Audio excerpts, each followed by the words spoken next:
After 13's and Erica's encounter, the teenage boy returned to the camp the lizard men had chosen as their new stronghold. He had no intention of telling anyone that he had met the sorceress of the hero party, knowing it would definitely create a commotion among the wanderers in the camp. The moment he entered the camp, he immediately felt the tension in the air. The lizard men gave him sidelong glances, but none paid too much attention to him. A glance was enough for 13 to see that morale was at an all-time low. This was dangerous for an army that was currently fighting at the front lines of war. How is everyone? 13 asked Sherry, who was currently sitting on a log with her eyes closed. As you can see, they're feeling uneasy because of their retreat, Sherry replied. They also know that the enemies outnumber us, so some of them are even thinking of running away as we speak. Run away? 13 smirked. And where would they go? Sherry shrugged. After all, she also didn't know how the other wanderers would be able to survive in a region that was rife with war. I'll go talk to the commander first, 13 said. When I return, we will hold a strategy meeting. Sherry nodded and once again closed her eyes to rest. Although she did her best to look as calm as possible, deep inside, she was also feeling very anxious. If not for the fact that Zion was with her, she might have also decided to run away with the others. Truth be told, nearly all the wanderers in the camp had the same mindset. The only reason why they were still there was due to the fact that the legendary rookie was leading them. Zion Levinas had created many miracles, and they were hoping that they would be able to return to Pangea with his help. A few minutes later, 13 found Drazit, who seemed to be in discussion with his officers. Sharrak, who had accompanied them to the camp, was among the lizard men present at this meeting. What are you doing here, human? One of the guards who was stationed to prevent anyone from disturbing their officers asked. I want to talk to your commander, 13 replied. And what makes you think you can talk to him just because you want to? The guard sneered. Drazit and the other officers glanced in 13's direction. With the guard's voice, it was impossible not to hear them, even from a distance. Let him pass, Sharrak said as he approached the guard. Zion is a very capable human and a good strategist. The guard frowned, but since Sharrak was one of the sons of their great chieftain, he couldn't casually brush him off like what he was doing to the human. In the end, the troubled guard glanced at his commander to wait for his instructions. Let him pass, Drazit ordered. But you better not waste my time, human. I'm not really in a good mood right now. 13 wasn't fazed by the commander's words and walked toward the table where a makeshift map of the Fangus Swamp could be seen. Pebbles were placed on top of it, serving as markers for the position of their army, as well as the location of the enemy forces. Commander, you already know that you're going to lose this war, right? 13 asked. The lizard men gathered around their commander immediately glared at the human boy, and some of them even stood up from their seats in an attempt to intimidate him. Unfortunately, 13 wasn't scared of rank 3 and rank 4 lizard men. If he wished for it, he could flatten their whole group with the forces he currently had under his command. Perhaps, seeing that he wasn't affected by the glares of his subordinates, Drazit couldn't help but be impressed. Most humans would have been intimidated by his soldiers if they saw eye to eye. And what of it? One of the captains of the lizard men asked. We will die an honorable death for the Varesti tribe. The other lizard men all nodded in agreement to their comrade's declaration. But 13 only shook his head. So what if you die an honorable death? 13 asked. At the end of the day, the other tribes would only remember the Varesti tribe as a tribe of failures who failed to protect the territory that was assigned to them to defend. You will be branded as the weakest tribe. Also, when you die, your tribe will have no choice but to submit to the other stronger tribes, forever living in shame and humiliation. It's easy for you to say that you will die with honor, but those who will be left behind have to live their whole lives being looked down and mocked by others. That is what your honorable death will bring to your tribe. And if you think that the lizardmen tribes would look kindly at your deaths, you are greatly mistaken. The lizardmen's faces became grim after hearing 13's words. They would be lying if they said that this thought didn't cross their minds. However, they hoped that with their deaths, their tribe wouldn't suffer much, for they carried out their duties until the end.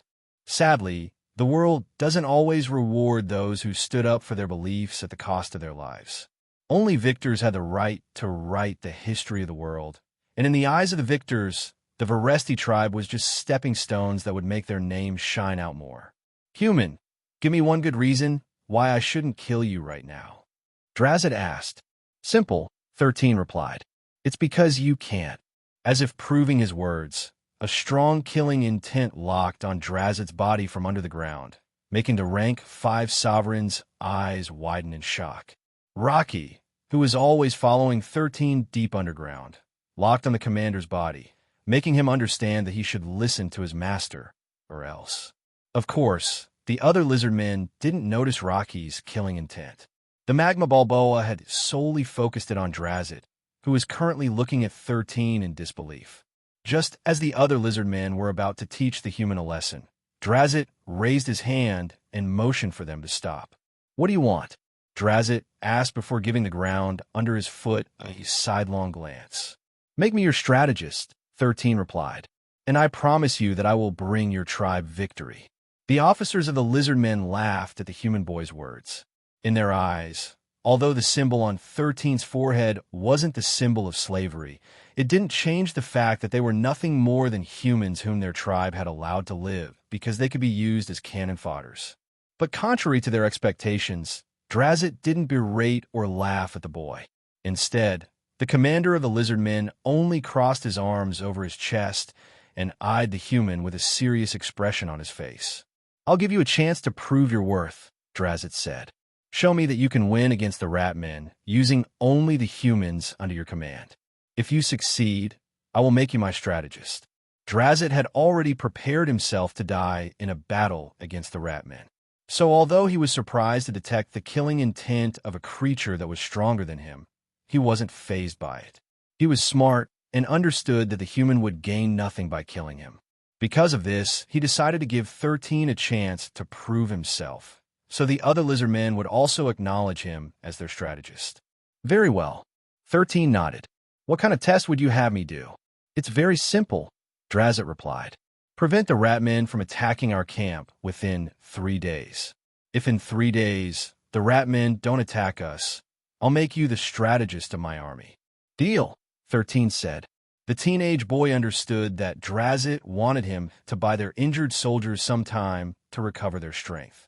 He also needed time to increase the morale of his troops, allowing them to resist the Ratmen's future raids better. After having reached an agreement, 13 left to return to where the other wanderers were staying. He didn't plan to ask Rocky to help him deal with the Ratmen because he only wanted to rely on his current strength and manpower. Also, this would be a good opportunity for him to test who among the wanderers was worthy to become part of his inner circle for their current mission in Solterra. Who among you wants to raid the Ratmen's camp with me? 13 asked. All the wanderers, whom he had gathered for an emergency meeting, looked at him as if he had gone crazy. No takers? 13 inquired. Everyone was truly speechless. In their point of view, it was as if the teenage boy was asking, who wants to die with me? Obviously, no one wanted to die, so no one raised their hands and only looked at him as their leader in disbelief. Are you serious? Sean asked. You plan to raid the rat men with only us? What's wrong with that? 13 blinked innocently. I raided the Brain Beetle's lair with a butler and 3 members of the Valkyries. All you had heard how I managed to retrieve Evavug's corpse, right? Compared to that, isn't this more of a walk in the park for me? But we're not like you, Sir Zion, a teenage girl replied. We're not as brave and heroic as you. The corner of 13's lips twitched. For him, being called heroic or a hero was the greatest insult someone could give him. However, since he understood that the teenage girl didn't know of this, he just sighed and scratched the back of his head. So, no one is coming with me? 13 asked. Just as he thought that no one was coming with him, Sherry raised her hand. I'll go with you, Sherry replied with determination. But tell me one thing. We will be able to return alive, right? Of course we will, 13 replied. We will just do guerrilla tactics, and that's it. Okay. Sherry nodded. I'm in. Although she had volunteered, no one else did, which he had already expected to happen. Try to sleep for 4 to 5 hours, Sherry, 13 said. You will need it. We'll be up all night. The teenage boy then shifted his attention to the other members of his party. To those who are going to stay here, you can't remain idle, 13 stated. All of you will be chopping down trees, removing their branches, and sharpening the bark like a stake meant as ammunition for a ballista. Choose trees that are as thick as this log that I am sitting on. Those with avatars will drag these logs to the location I will tell you guys later. That's all. Those with axes, follow me. We don't have time to waste because the rat men may attack tonight. Knowing that their lives were in danger, the wanderers cooperated and followed 13 to the place where he wanted the logs to be taken. Some of them even thought that the boy was planning to have them build a ballista as well, which was something that they had never done before. 13 understood that the teenagers were confused about his order, but he had no plans to explain anything to them at this point in time. Exactly 5 hours later, he left the camp with Sherry while riding on her Blade Panther. Tiona had already scouted ahead and managed to locate the location where the Ratmen had made their camp. It was only 3 miles away from the Lizardmen's new camp, which was too close for comfort. Don't worry, you won't be fighting directly, 13 said as he held onto the handle of the saddle that he had equipped on the Blade Panther's back. Sherry, who was seated behind him, held onto his waist to prevent herself from falling off as Moors ran in the darkness of the night. So you brought me along as your taxi driver, is that it? Sherry asked, feeling relieved and annoyed at the same time. Yes, 13 replied. Did you bring your horn with you? You will be blowing that a lot tonight. The teenage boy then glanced behind him and saw 2 teenagers who were riding wolves, following them from behind. It was none other than Sean and Heidi, who both decided to follow Zion at the last minute. 13 asked Moors to slow down his running speed so that the 2 wolves could catch up with them. What are you 2 up to? 13 asked. Are you planning to take a night stroll together? I will not participate in fighting against the Ratmen, Sean replied. I just want to see what you plan to do. Same, Heidi commented. At the first sign of danger, we will leave as fast as we can. I don't mind, but can I ask the 2 of you a favor? 13 smirked. You see, I want you guys to. Sean and Heidi listened to what 13 wanted them to do, and both thought that doing what he asked wasn't too difficult to do. Because of this, they agreed to it. After all, their lives wouldn't be in any danger by doing it. Ratmen camp. Tiona slithered quietly into the night, making sure that none of the Ratmen was able to detect her. She was currently undergoing an infiltration mission, with Zion sharing her senses. The first thing they wanted to confirm was the presence of humans in the Ratmen camp. If there were humans there, they would try to save them during the commotion 13 was planning to create. It didn't take long before Tiona saw them, which confirmed 13's suspicion. 16 teenagers, 13 thought. This will be tricky, but it can work. 13 then asked Tiona to do her secondary mission, which was to find the location where the Ratmen were storing their food. A large army also had high upkeep, so targeting their food supplies was one good way of causing them headaches. The Ratmen kept their food supplies in the wagons that they had dragged along the way, saving 13 from the trouble of attacking several places at once. Just as expected, the food supplies of the army were located at the rear, guarded by a single Ratmen warrior. Tiona was able to slip past the guard who was dozing off on his job and dreaming of eating the meat of the lizard men, whom they had been fighting against for the past week. After the Black Snake got into position, 13 asked her to communicate with the outside force that had also decided to join them in their mission. This force was none other than the Apostles led by Erica, who had received 13's message 5 hours ago. Are you ready? Erica, the Black Snake that was now coiled up on Erica's neck asked. I'm still not used to having a snake on my neck like you, Zion, but sure, I'm ready, Erica replied. I'll just wait for the signal, right? That's right, 13 stated. After you do your mission, fall back as far as you can. You are not going to engage the enemy no matter what happens. Okay. I'm not stupid, Erica replied, but it will be hard to rescue the Wanderers with the enemy's numbers. You don't have to worry about them, 13 commented. All you need to do is do what I ask of you. I will handle the rest. Understood. Very well. Let's get this party started. 13 took a deep breath and knocked an arrow whose tip was covered by a piece of cloth. He drew the bow as far as they could before giving Sherry an order. Light it, 13 ordered. Sherry then used the lighter that the teenage boy had given her and lit up the cloth on the tip of the arrow.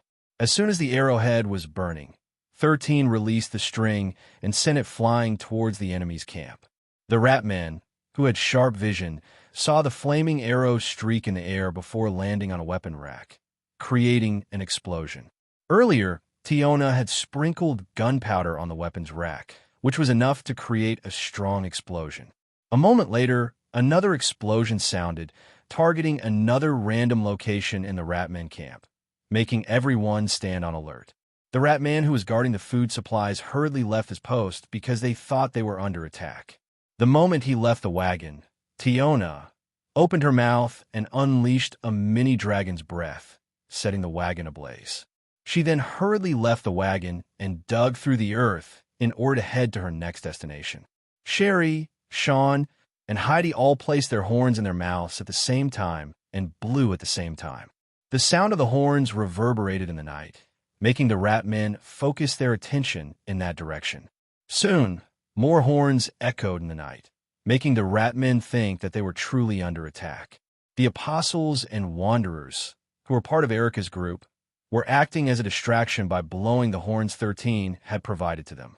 A minute later, 4 giant fireballs descended from the sky and landed on some of the Ratmen, killing them instantly.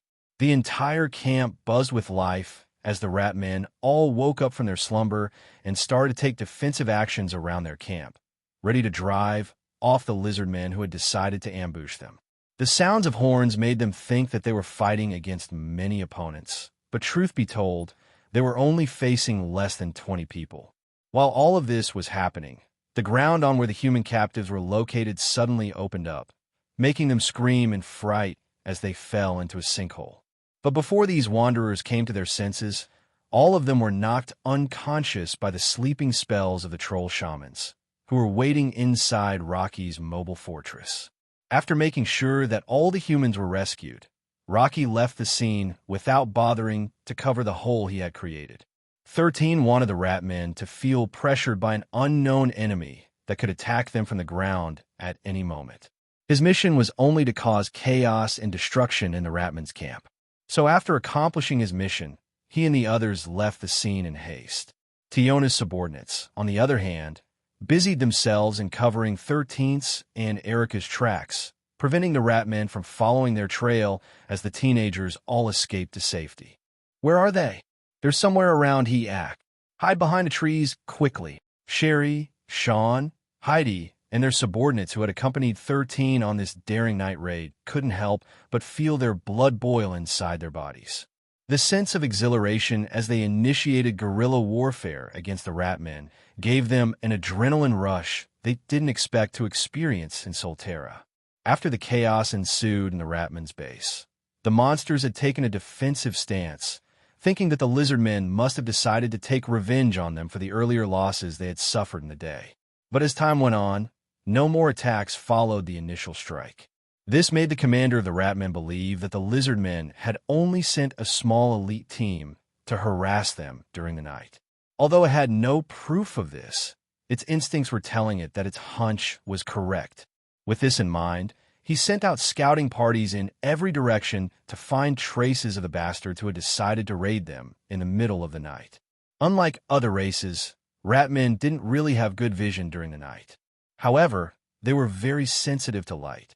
Their whiskers also served as their very own radars to detect vibrations in the surroundings. Although it didn't have a long range, it allowed them to navigate in the darkness, helping them with their search. Unfortunately for them, Zion, who had night vision, found them to be the perfect target practice for his archery skills. Sean and Heidi, who had also practiced archery during their month-long stay in the valley, had learned the basics. Although they were not as good as 13, hitting targets from a distance was not a problem for them. Also, since they were wanderers, they had acquired passive skills that helped them detect and target opponents from a distance. Of course, they didn't fight using only arrows. Since 13 had summoned his parade of 100 demons and their clones, they were able to take on scouting parties that they could handle with their numbers. These demons didn't attack the Ratmen and only observed them from a distance. Their only job was to warn 13 and Erica if there were monsters they wouldn't be able to defeat with their current team. The sound of screams spread in the night as Sherry, Sean, Heidi, and their subordinates killed one ratman after the other. 13 didn't interfere unless he believed that the teenagers were in danger. He couldn't acquire skills or items from killing the ratmen, so letting the Wanderers kill them was the best option.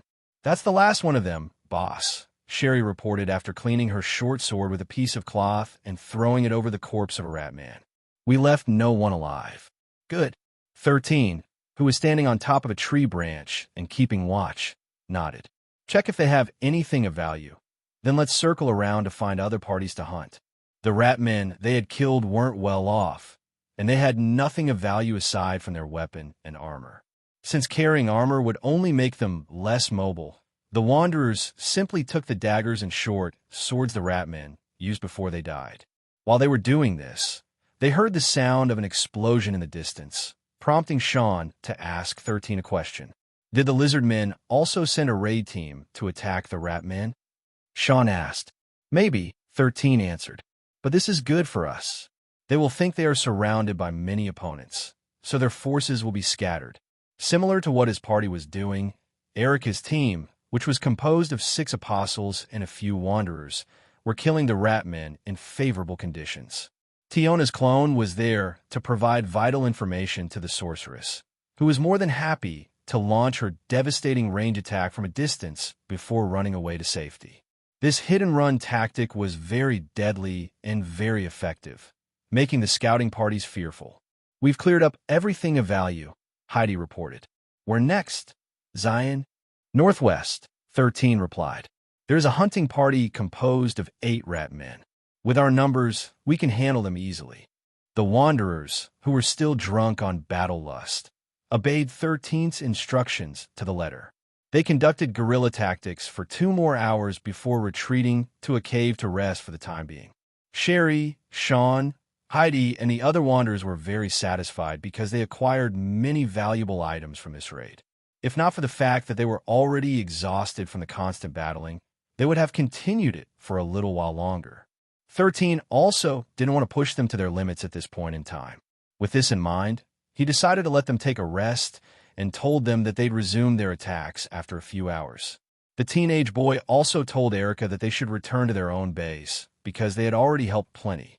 Since 13 intended to let the sorceress group take care of the Wanderers who were currently in Rocky's mobile fortress, he needed to release them somewhere near the rebel camp. 13 already told Erica that it was fine to reveal that he was also on the same battlefield with her party members so that they wouldn't get confused if they found a few Wanderers near their base. Although the sorceress might take a lot of time to explain, he believed that she would be able to convince their team that everything was going according to how 13 planned it to be. Drazit watched the blaze in the distance with a calm expression on his reptilian face. He had secretly followed 13's team when they left the camp to see if the teenage boy would be able to keep his promise to keep the ratmen occupied while his men recovered from their injuries. However, when he saw that the ratmen camp was set ablaze, he realized that there were other Wanderers assisting 13 in raiding the ratmen camp. Drazit sensed that the leader of the second group had a mount with the rank of a rank 6 sovereign, so he didn't make any move to question their affiliation. "That boy is hiding things from me," Drazit thought as he watched the burning camp in the distance. "Still, it seems that he is on our side, at least for now." Although the chaos in front of him was to his liking, he also understood that there were consequences for this sudden attack on the ratmen. For example, since their food supplies had been compromised, the ratmen might settle for a blitzkrieg attack at the lizardmen camp because they were short on food. Or they might relocate their base farther away while their hunting teams hunt for food to feed their army. Drazit was hoping that the ratmen would choose the second option. However, he knew that this was just wishful thinking on his part. If the ratmen truly became desperate, then they might attack during sunrise in hopes of quickly ending the battle before they die from hunger. Drazit stayed for a little longer, watching 13's team continue to harass the ratmen until an hour before sunrise. When the sky over the horizon was starting to light up, 13 decided that enough was enough and ordered his team to look for a place to rest. Drazit, on the other hand, returned to the lizardmen camp and sent scouts to observe the Ratman's movements.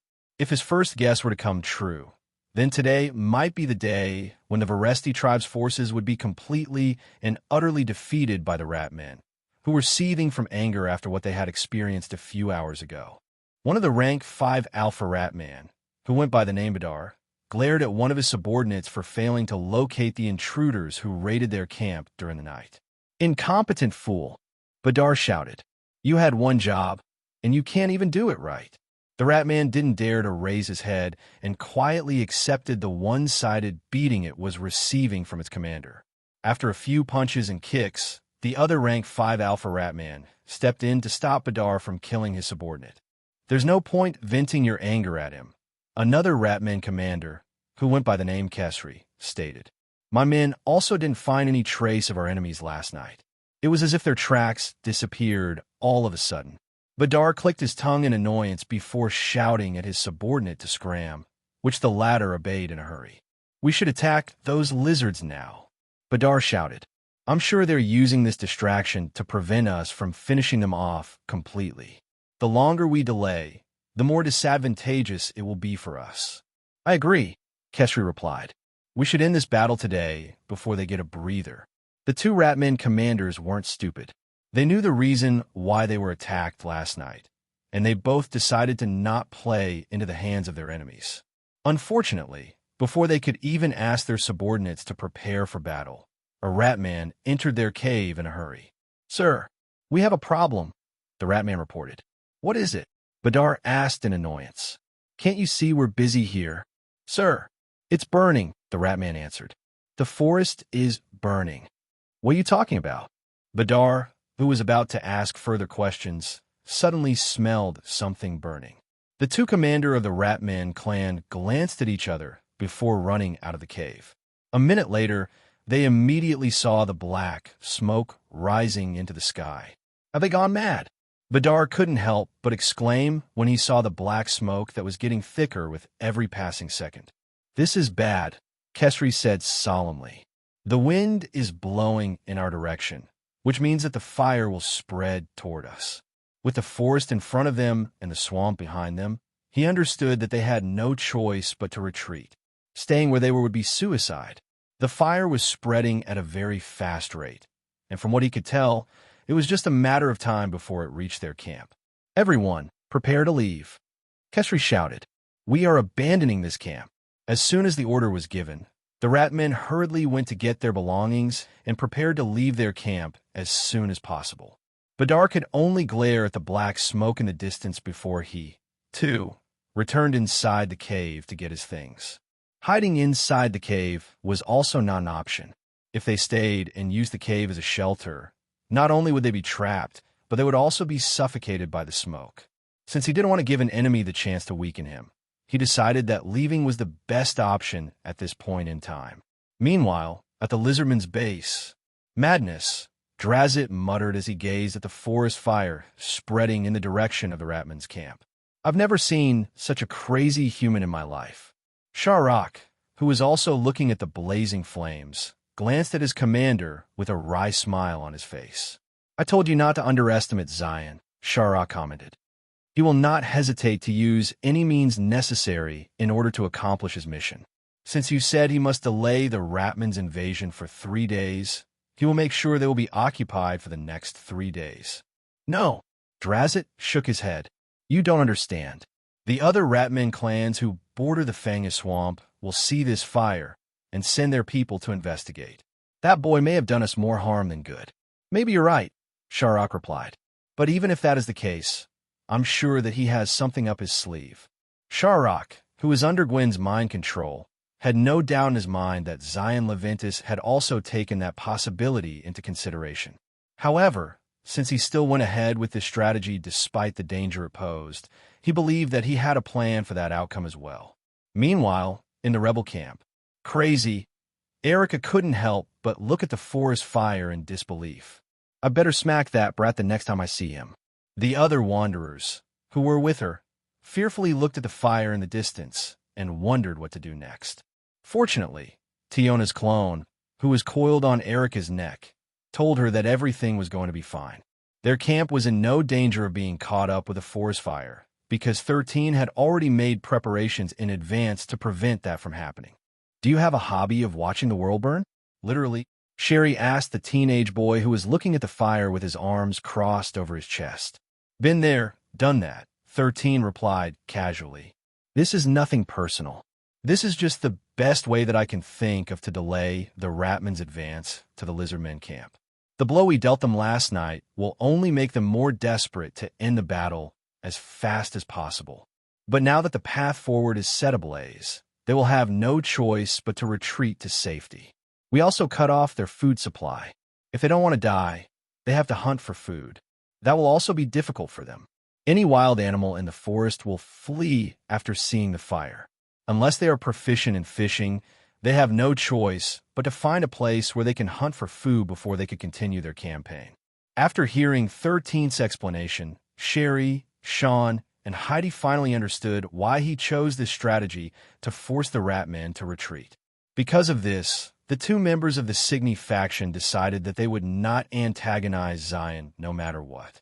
Not only was he a good commanding officer, but he was also very ruthless to his enemies. The two couldn't even fathom how they would fare if someone like Zion became their enemy. "There is nothing left to do here," 13 stated.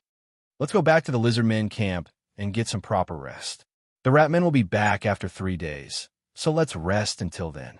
After spending some time with him, the small team of wanderers knew that listening to him was for their own good.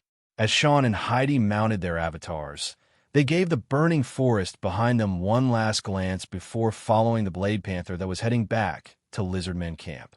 "Zion, I have a question," Sean asked as his wolf ran side by side with the Blade Panther. "Can the Lizardmen win this war?"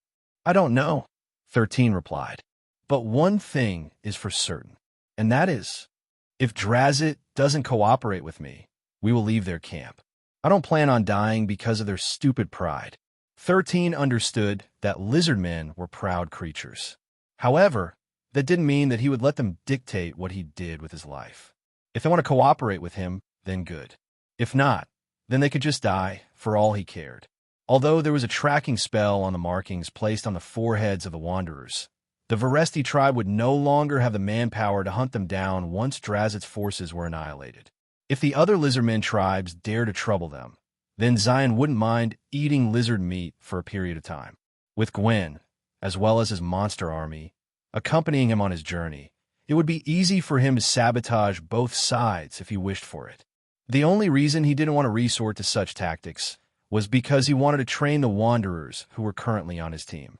If his guess was right, he would need all of them to gain sufficient strength before they reached the Wimply stronghold, which was the destination of their first chain quest. After experiencing the chain quest during his trial, he understood that the mission would only get progressively harder. This was especially true for the last quest, which he believed would be the stage where he would have to face another mission with difficulty that might equal or even surpass the other missions he had in the past. When the Wanderers whom Rocky had saved in the Ratmen camp woke up, they found themselves in an unfamiliar place. All of them woke up roughly at the same time, signifying the end of the troll shaman's sleeping spell's duration. "It's good to see that all of you are awake," an apostle, who was tasked to watch over the sleeping Wanderers, said. "I know that you must be confused right now, but do not panic. All of you are safe now, and no longer prisoners of the Ratmen." After hearing the apostle's words, the Wanderers were still half in doubt as to whether they could believe his words. But seeing that they were no longer in chains, they were starting to think that they might be dreaming. "All of you, please follow me," the apostle stated. "I will take you to our leader." One by one, the Wanderers stood up and followed the apostle. They were still too numb to ask any questions and merely thought they might be dreaming in their sleep. But when they left the cave and saw the beautiful lady whom they had seen countless times on TV, most of the Wanderers started tearing up. "Why are they crying?" Erica asked. "Did you perhaps hurt them, David?" "Of course not," David replied. "They started crying when they saw you. Maybe they thought that you would eat them." "Ha ha! Very funny." Erica crossed her arms over her chest and eyed the Wanderers whom Zion had dumped into her custody. "Listen up. I know that you have a lot of questions, so just ask David here for details." "What?" We both agree that you'll be the one answering their questions. David complained. "This." Erica clicked her tongue before motioning for the wanderers to sit around the campfire and eat with them. "Eat first, questions later," David ordered. "Depending on the situation, we might need to relocate to a new camp." The apostle glanced in the direction of the dark smoke that was still rising up to the sky. The fire started before sunrise. Hours had passed. It was still raging even now. Erica told everyone in their camp that the one who set the forest ablaze was none other than Zion Leventis. Although his strategy was effective, David and the others were still on the fence about whether the legendary rookie, who was the talk of Pangea, had made the right decision this time around. An hour later, after everyone had eaten, Erica asked the wanderers about how they were rescued by Zion. All of them said the same thing. The ground beneath their feet gave way, and they all fell at the same time. They didn't remember anything after that, except that they saw nothing but darkness before they lost their consciousness. When Erica and the apostles heard this, all of them became dumbfounded. A sinkhole. Erica frowned. Since Zion doesn't have any abilities, does this mean that the lizard men helped him in this operation? However, although lizard men could dig, I doubt they could dig right under the enemy camp in such a short period of time. Since the probability of this theory was 0, Erica tossed this idea aside. "What do you think, David?" Erica asked. "How can Zion do something like that? If Zion isn't alone, and he has other wanderers with him, it is highly possible that they have an avatar capable of digging underground," David replied after careful consideration. "Or he might have also tamed a monster by feeding them scraps of meat." Erica almost choked on her saliva. That was the same excuse she told them when her comrades asked her how she had been able to acquire the rank 6 sovereign, Blackie, as her personal bodyguard. Anyway, just like you heard a while ago, the one who saved you guys is Zion Leventis. Erica decided to change the topic as quickly as possible. "I don't know how he did it, but he decided to launch a sneak attack on the Ratmen camp yesterday with our help. He might have saved you guys during the commotion." "Yes. We did hear an explosion before the ground under our feet gave way," one of the wanderers said. "The Supreme Commander is here?" A teenage girl immediately had a hopeful look in her eyes because she now felt that she might actually survive her first wandering. "Yes, he's here." Erica nodded. "But he's currently working with the lizard men to fight off the rat men. He also advised us to not make contact with him or the lizard men at this point in time, because we might lose our freedom in doing so. For the time being, everyone should prepare to evacuate at any given time. We don't know the aftermath of this forest fire, and I'm sure the other Ratmen clans and Lizardmen tribesmen can also see the black smoke from miles away. They will surely send some scouts to investigate, and we need to avoid those scouts as much as possible." Erica, who had been made aware of the invisible helpers that surrounded their camp, felt a little safer because Tiona's clone was keeping watch of their safety.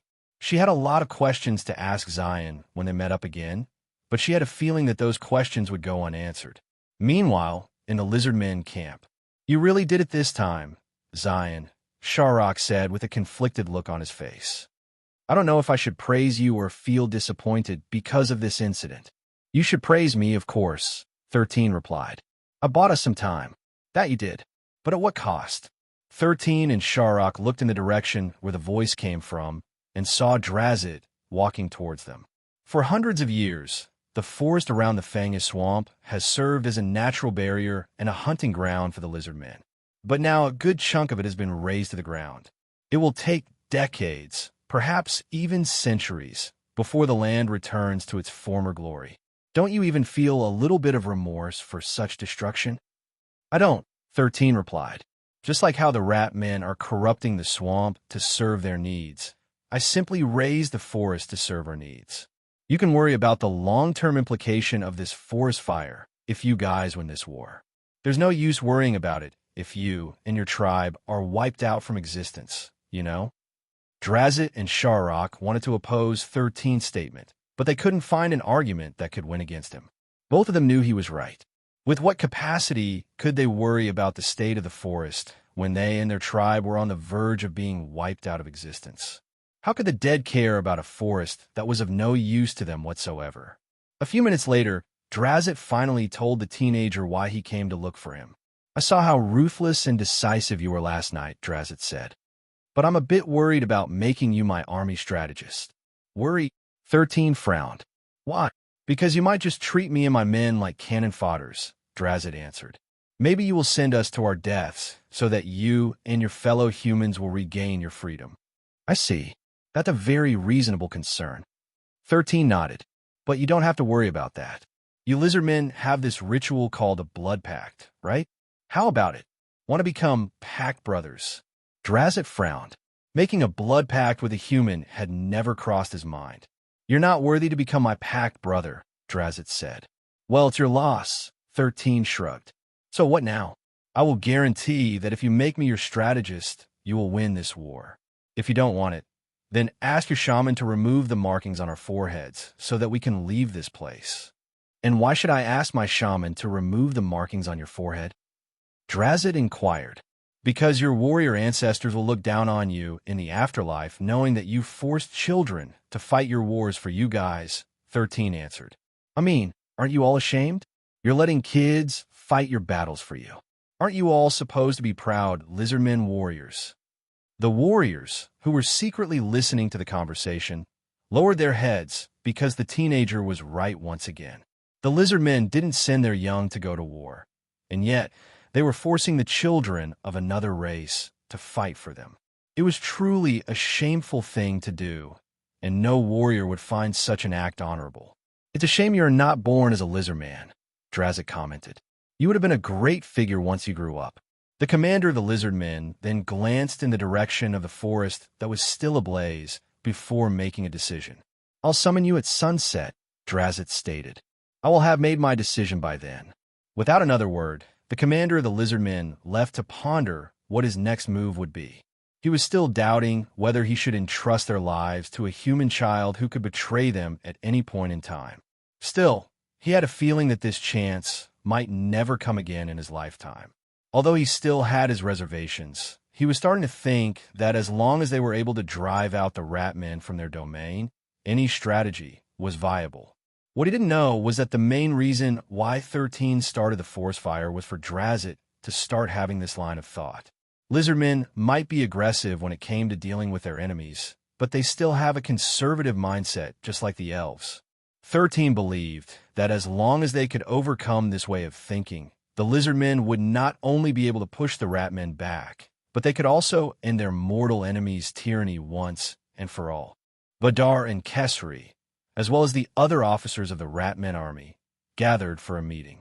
They had just relocated 3 miles away from the burning forest, and the thought of evacuating for a second time was making them quite annoyed. For the time being, we need to address the most important concern, which is our food supply, Vadar stated. The beasts have run away because of the fire, and hunting is proving to be a very difficult task for our hunting parties. As such, I need every able-bodied ratman to form teams with each other and hunt for the time being.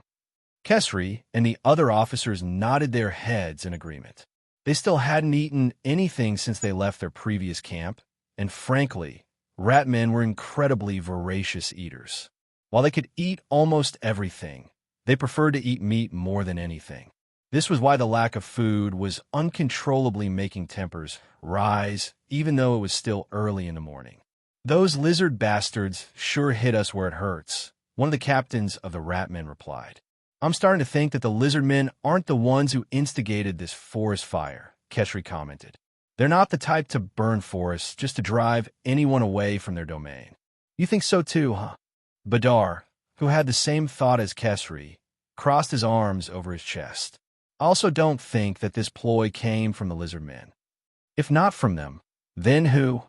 The captain of the scouting parties asked. Who else? Vadar scoffed. Humans, of course. The fact that their captives had been rescued last night was proof that there had been a third party involved. Lizardmen would not waste their time in saving humans because they were not part of their race.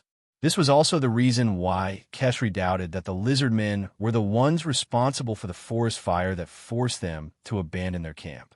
Humans can be more ruthless than ratmen. This is the reason why our expansion toward the east is not making any progress, Kesri stated. So, "What should we do?" the captain of the scouts asked. "First is to secure food," Badar replied. "We can't launch an attack now. We have to wait until the fire dies out first. But judging by its size and the way it's spreading, it might last for days." The rat men all nodded in agreement. This was the first time they experienced something like this, and frankly, they hadn't been prepared to handle such an event. The only thing they could really do was wait until the fire had calmed down before they launched their counterattack. Several hours later, the rat men who had been sent out to hunt beasts returned empty-handed. "The beasts have run farther than we expected," Kesri said after hearing the reports of his men. "Unless we head farther back, we won't have anything to eat for the rest of the day." "It's that bad?" Badar frowned. "I thought we were already far enough from the fire." "That's what I thought as well, but there's simply no beast even after searching for miles," Kesri replied. "Unless you want to starve, we can't stay here for long." Badar's frown deepened, but in the end, he ordered his men to evacuate for a second time. What the rat men didn't know was that 13 had ordered Rocky to scare off the beasts that lived in the forest and force them to run farther away by releasing his killing intent in a wide range. Rocky had done this after 13 had returned to the lizardmen camp, making sure that the ratmen would be forced to retreat farther away from the ratmen camp. Even now, Rocky was still driving away the beasts and herding them in the direction of the Varesti tribe, where the ratmen wouldn't find them. Once 13 decided on something, he would push his enemies to the brink of despair, making them unable to think or strategize properly. The next day, while the ratmen were still unable to find any food anywhere, tragedy struck them for the second time. One of their hunting parties found themselves surrounded by dozens of lizardmen. Naturally, the latter didn't show any mercy and massacred them to the last rat. Even from a distance, Badar and Kesri could hear the screams of their men, forcing them to take their subordinates to the location where they heard the screams. When they arrived at the scene, they only saw the dead bodies of their hunting party. "Lizardmen," Badar hissed after discovering the footprints on the ground, as well as the familiar scent of their enemies. "Could it perhaps be another tribe?" Kesri asked.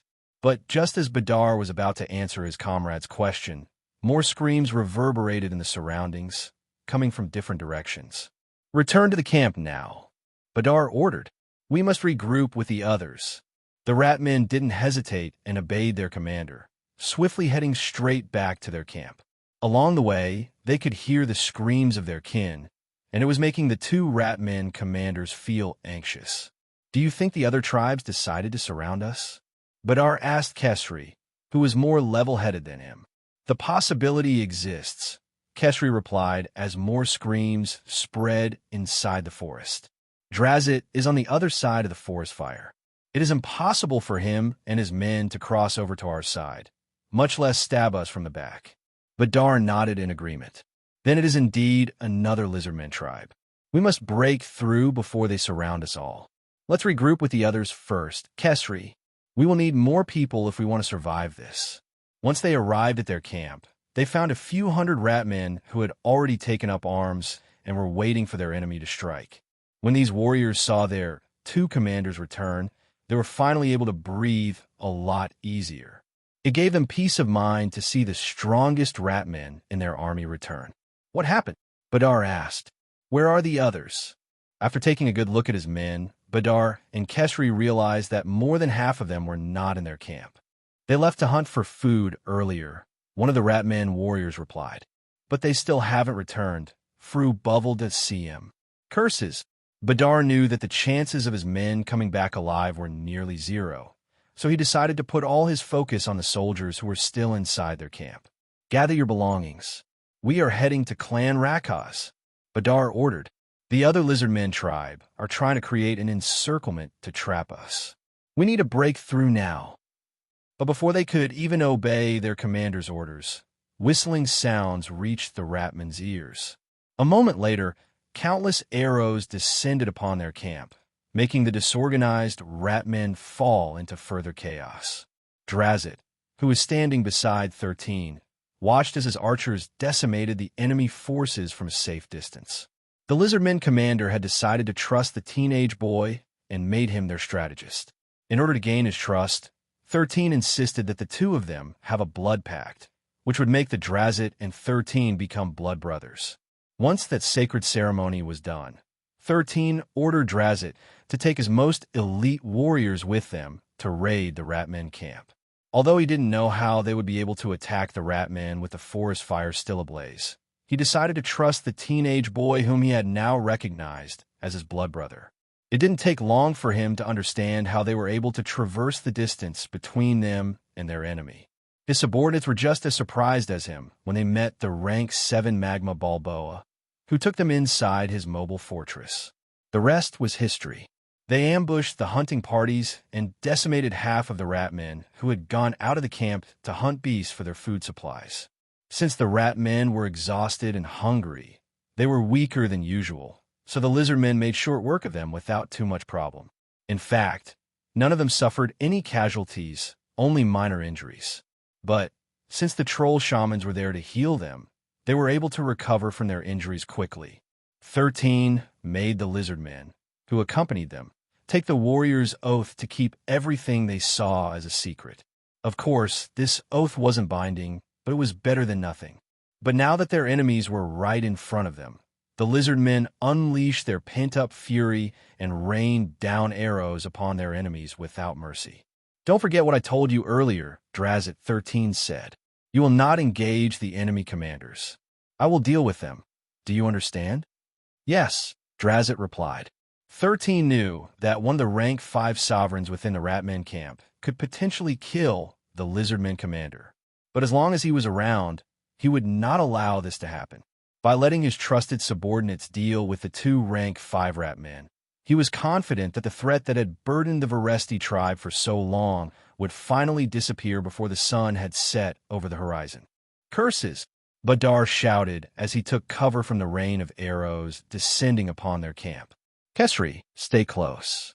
We're going to break through this encirclement." Kesri nodded and stayed close to Badar. Given the current situation, the two of them had the highest chance of escaping. Although they didn't want to leave their subordinates behind, it was much better than dying alongside them. Grabbing one of his subordinates as a shield, Badar ran away from the direction where the arrows were coming from. Kesri, on the other hand, wasn't as bloodthirsty as Badar. He simply used his shield to protect himself from the arrows that were flying in his direction, not bothering to worry about anyone else. They were able to enter the other side of the forest, away from the onslaught that the Lizardmen had unleashed on their camp.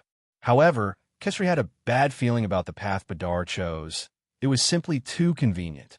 Not only was it the only location free of Lizardmen, but he also didn't hear anyone pursuing them from behind. As someone who had fought countless battles, Kesri had learned that there was no way that the Lizardmen would overlook such an obvious escape route. As if to prove his bad premonition correct, the trees in front of them suddenly broke apart, and 2 ogres that were both 5 meters tall charged in their direction, intending to ram against them with their bodies. Badar's first reaction was to throw the dead Ratman in his hands toward one of the ogres to act as a diversion. However, the ogre didn't bat an eye and simply continued to charge forward. The Ratman's body collided with the ogre, but it simply bounced off to the side, having no effect whatsoever. On the other hand, Kesri used his superior speed to dodge the ogre that was running in his direction. Having missed his target, O2 swung his steel club in an attempt to hit Kesri, but the latter was simply too fast for the ogre to hit. Badar was the same. He had realized that the 2 ogres in front of him were rank 5 sovereigns, which were stronger than him and Kesri. Ogres were known for their strength. The 2 Ratmen knew this too, so they didn't have any intention of engaging them in battle. They simply bypassed the 2 ogres and ran forward to safety. At that moment, a net made of steel descended upon them, forcing the 2 to dodge to the side. Badar, who was just about to regain his balance, saw a steel sword about to sever his head from his body. Knowing that escaping would be futile, Badar shouted and used his own sword to block the attack that was aimed to end his life. At the moment of impact, the commander of the Ratmen felt his hand turn numb from the force behind the enemy's attack, making him take 3 steps backward. In front of him, the troll warlord, T1, who was also a rank 5 sovereign, stood like an impassable wall. Unlike the two ogres, whose height reached up to 5 meters, T1 was only 3 meters tall, but he was still a giant in the Ratman's eyes. Badar, who had no intention to fight, glanced at his surroundings in dismay. Aside from the two ogres, as well as the troll in front of him, there were 9 more trolls blocking their path of escape. Seeing that these trolls were rank 4 alpha monsters, Badar knew that escaping would be impossible. "Who are you?" Badar shouted. "We have no conflicts with the trolls and ogres. Why are you on the side of those lizards?" "We're not on the side of lizards," T1 replied. "We are only on our master's side." "Who is your master, then?" Kesri, who also understood that escaping was futile, asked. "Here." Hearing the voice that came from behind them, the 2 rat men turned and were surprised to see a teenage boy. Behind him were Drazit, Sharrock, and a few other elite members of the Varesti tribe. A human. Kesri frowned. He didn't expect that the powerful monsters in front of them were under the command of a mere human child. "Ha ha ha." Badar laughed before pointing his finger at Drazit, who was standing behind the human boy. "How low did you lizards fall?" Badar sneered. "You even have to rely on a human to win against us. Pathetic." Drazit and the other lizard men were unfazed by the Ratman commander's taunt. "You only have 2 choices," 13, who didn't care about the Ratman's and lizardmen's conflicts, said while holding up 2 fingers. "The first one is to surrender quietly and be captured by us. The second one is to die right here, right now. There is no third option." Badar and Kesri glanced at each other before the former laughed. "I have a third option," Badar stated. "How about a duel between me and Drazit? 2 commanders in a one-on-one battle. How does that sound? Or are you going to say that you're too scared to accept my challenge?" Drazit glanced at the teenager in front of him with a calm expression on his face. He had an agreement with Zion, and he agreed that he wouldn't confront any of the 2 Ratman commanders no matter what. He would have readily accepted the duel if he hadn't met Zion, but things were different. Just as he was about to reject Badar's offer, 13 raised his hand to stop him. "Accept the duel," Drazit, 13 said. "Is it really okay?" Drazit asked. "Yes." 13 nodded before shifting his gaze to Kesri, who had remained silent all this time. "He's just a small fry anyway." 13 could tell that the real threat between the 2 commanders wasn't Badar. It was none other than Kesri. If the one who brought up the duel was Kesri, the teenage boy would have certainly stopped it. Not to mention that lizard men prided themselves on their courage and honor. He knew that letting Drazit reject Badar's challenge would reflect badly on his men. "Very well, I accept your challenge," Drazit, who was itching for a good fight since the fight started, stated. 13 then took out a potion bottle from his dimensional storage and tossed it toward Kesri, who caught it reflexively. "I will give you an opportunity to live," 13 said. "But you have to drink that. If you don't, I will order my subordinates to kill you." "I also request a challenge," Kesri replied. Since Badar's proposal had succeeded, he thought that he wouldn't lose anything if he also issued a challenge to the lizard men. Unfortunately for him, 13 had no intention of letting him have his way. "No," 13 replied as he knocked an arrow on his bow. He then aimed it at Kesri, looking at the latter with a cold, chilling gaze. "I'll count to 3. If you still haven't drunk that potion, I will shoot you," 13 declared. 1 to HR. Kesri knew that the teenage boy's arrow couldn't possibly kill him. However, the monsters that surrounded him could. Left with no choice, he drank the contents of the potion in 1 swig, leaving nothing behind. A few seconds later, the Ratman commander's body shuddered before collapsing to the ground. His entire body was paralyzed, and the only thing he could move was his eyes. Suddenly, the ground underneath him gave way, and he fell into a sinkhole that appeared out of nowhere. However, Drazit, as well as the other lizard men, already knew where the second Ratman commander had disappeared to. "The commercial break is over," 13 said, breaking everyone out of their daze. "Time for the 2 of you to start your duel." Since he had taken out the most dangerous Ratman on the battlefield, the only thing left to do was wrap things up.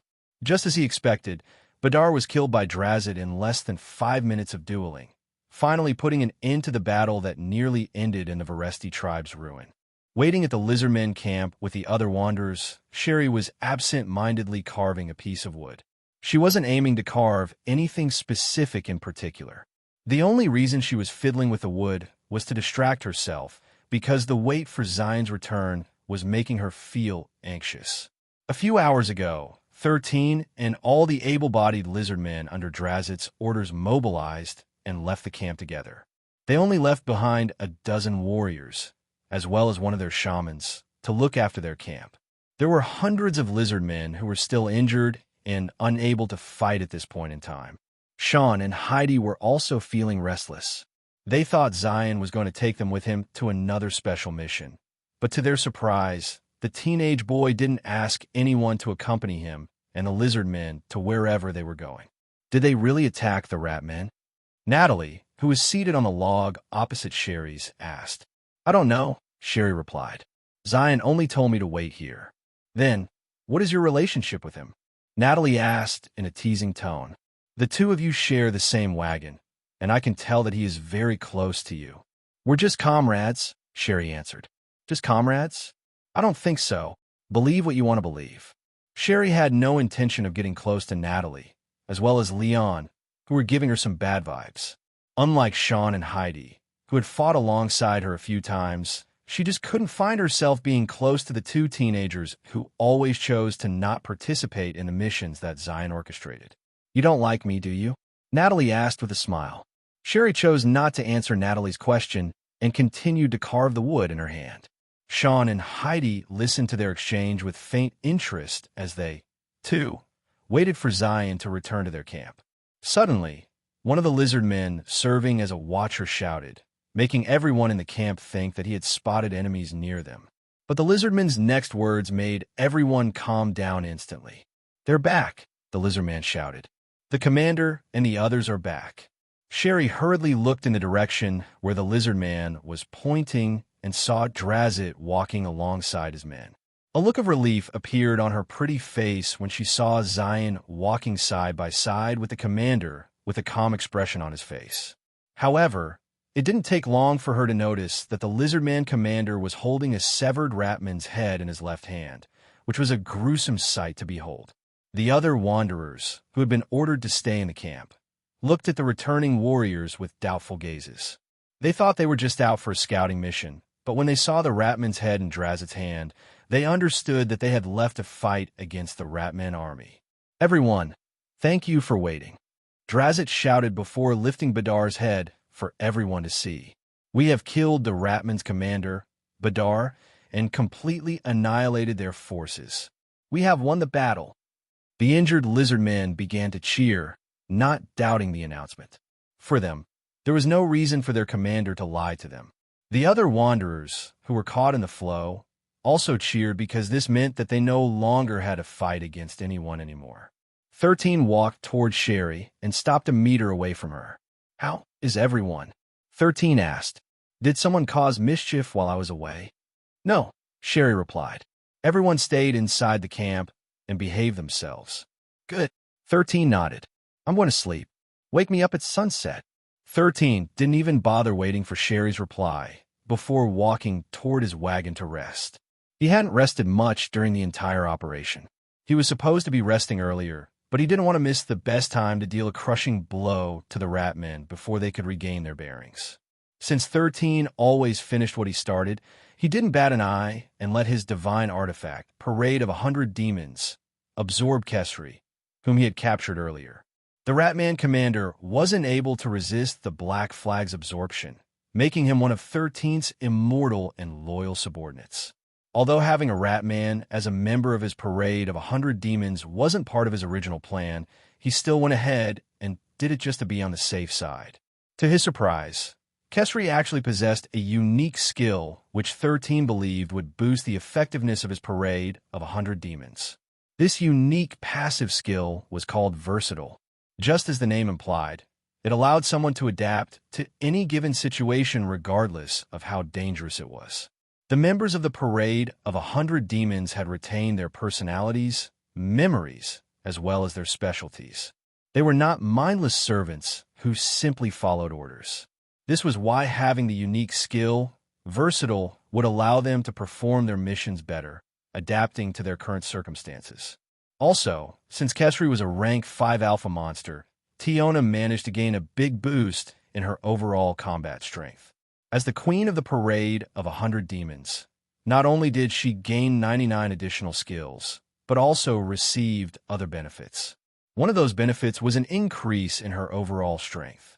If Tiona had a status page that showed her stats, there would be an additional 30 points in her agility. Kesri's main attribute was agility. Since he was a rank 5 monster, the agility that Tiona would gain was 5 agility multiplied by Kesri's monster rank, which would give her 25 points in agility.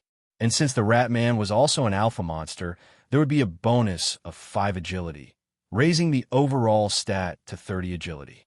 But the benefits didn't end there. Another function of the Black Flag was to give its king or queen a trait of the monsters who were part of her team. For example, Kesri had a 6th sense when it came to danger. Tiona would also inherit this trait, allowing her to gain a 6th sense when it came to danger. So, aside from having 99 more skills and a boost in stats, Tiona would also gain 99 more powerful traits as well. Although she was a rank 1 monster for life, her fighting prowess surpassed her current rank, making her an anomaly among anomalies. With the current monsters residing inside the divine artifact, Tiona's combat strength was similar to that of a rank 4 sovereign. But once 13 completed the true parade of 100 demons, and it had absorbed all the monsters he carefully handpicked to maximize the Black Flag's effectiveness, he believed that Tiona's overall strength would surpass that of a rank 5 sovereign. The teenage boy wanted to ask Kesri some questions, but he decided to put it off until after his nap ended. Since they had just ended a battle against the Ratmen, there was no need to rush. Tiona coiled up on Zion's chest and decided to rest as well. She was also very exhausted because she was sharing her connection with her clone, as well as commanding her members that were scattered across the battlefield. The members of the parade of 100 demons eliminated the Ratmen who had escaped the encirclement of the Lizardmen. 13 didn't want to leave a single Ratman alive. That way, he could ensure that there would be an information gap between the other Ratman clans for a few days. As long as the Ratmen weren't aware that Badar's and Kesri's army were annihilated, they would not be able to react once 13 and Drazit's forces circled around them and attacked them from the rear, where they were very vulnerable from attacks. The sound of merrymaking echoed in the night as the Lizardmen celebrated their victory against the Ratmen. Although 13 had the most contribution to the Lizardmen's victory, the teenage boy had made sure that Drazit and his men would be the ones to corner their hateful enemy and end the battle with their own hands.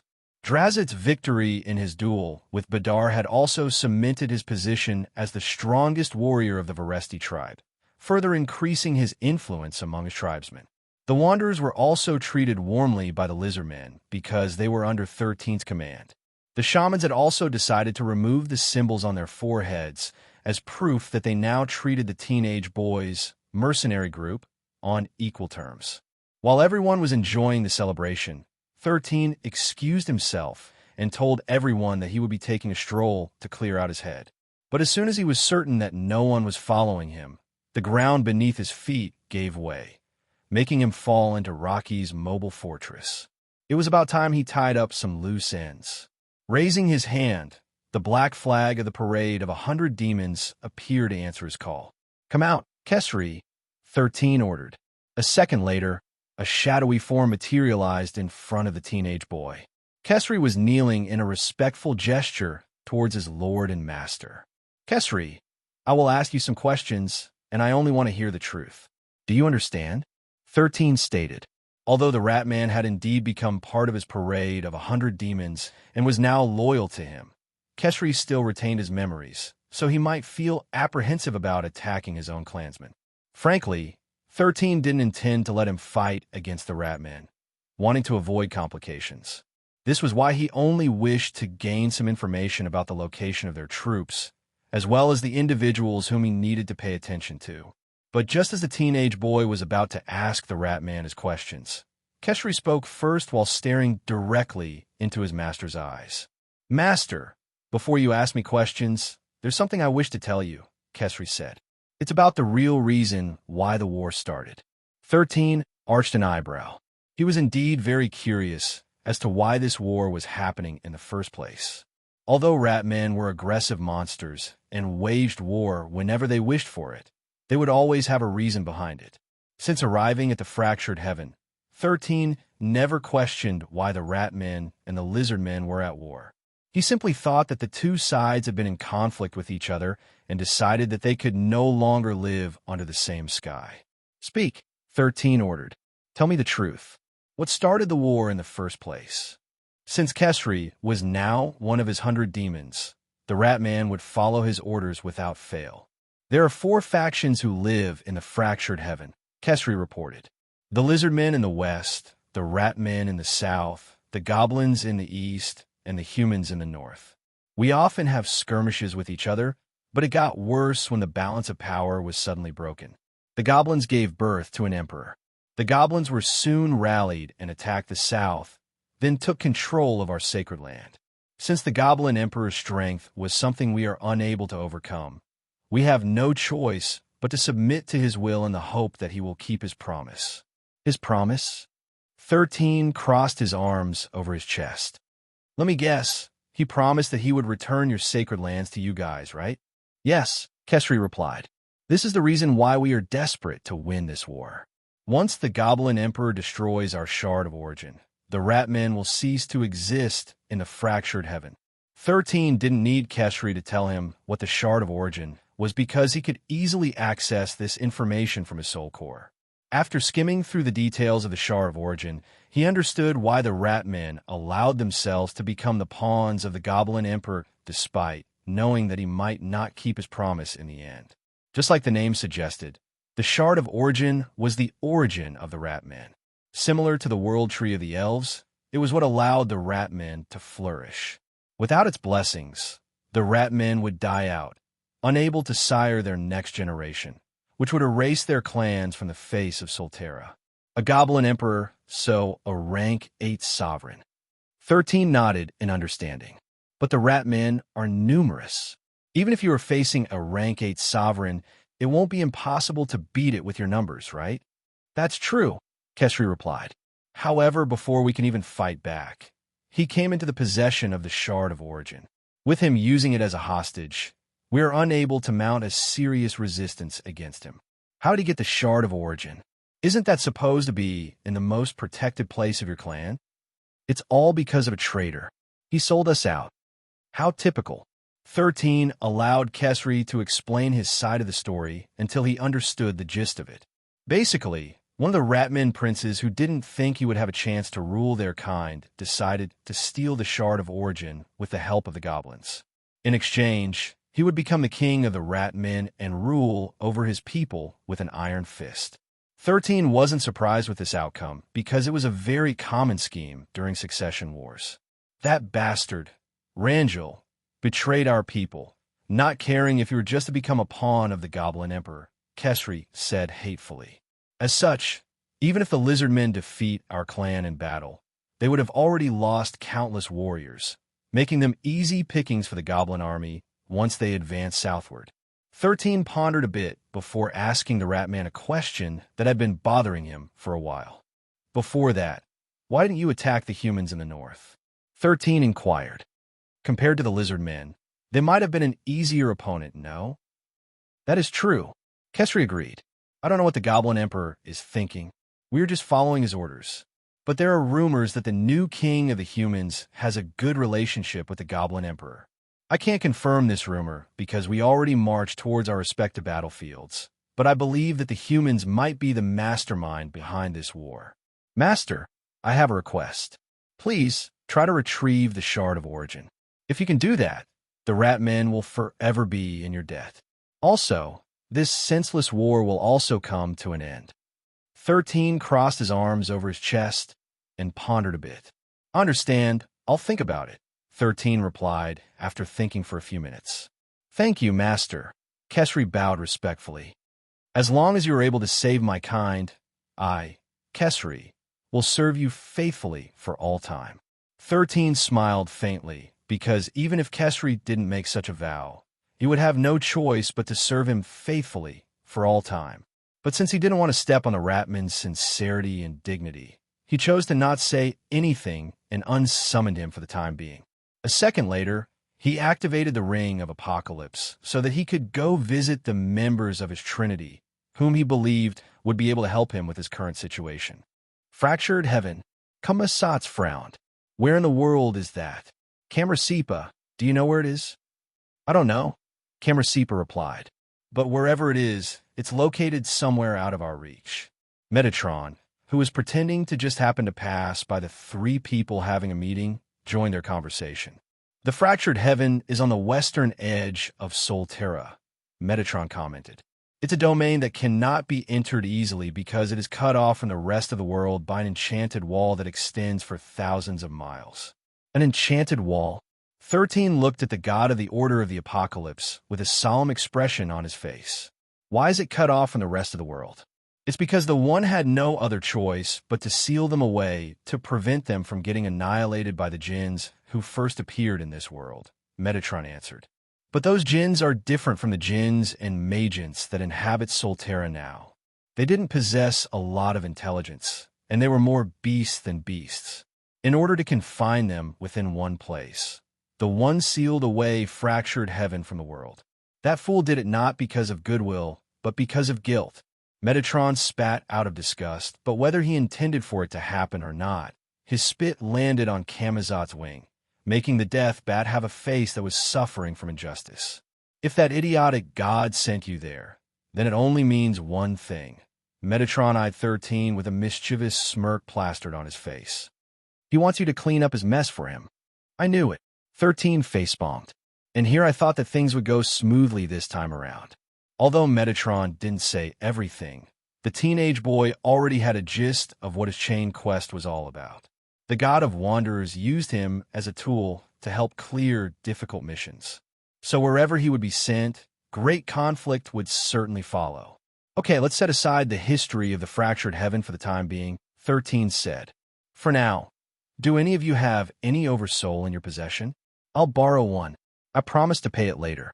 Kamrusepa, who had been spat upon earlier, wanted to vent and to spit on 13's face due to how shameless he was.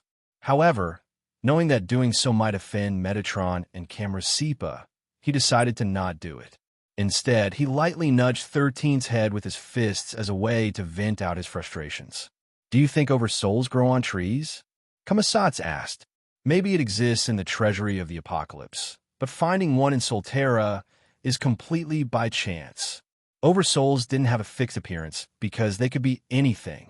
It could be a rock, a gem, a tree, and an object. On extremely rare occasions, it could even be a living thing. An oversoul was something that contained immense power of life, similar to the world tree of the elves. Only those who knew how to tap into this nearly inexhaustible energy source would be able to put it to good use. Why do you need it? Metatron asked. Oh, just in case you didn't know, oversouls are only available in the 6th layer of the treasury. Right now, only Kamrusepa can exchange for it. Unfortunately, she had already exchanged for something else a week ago, so her quota is already used up. 13 pondered for a bit.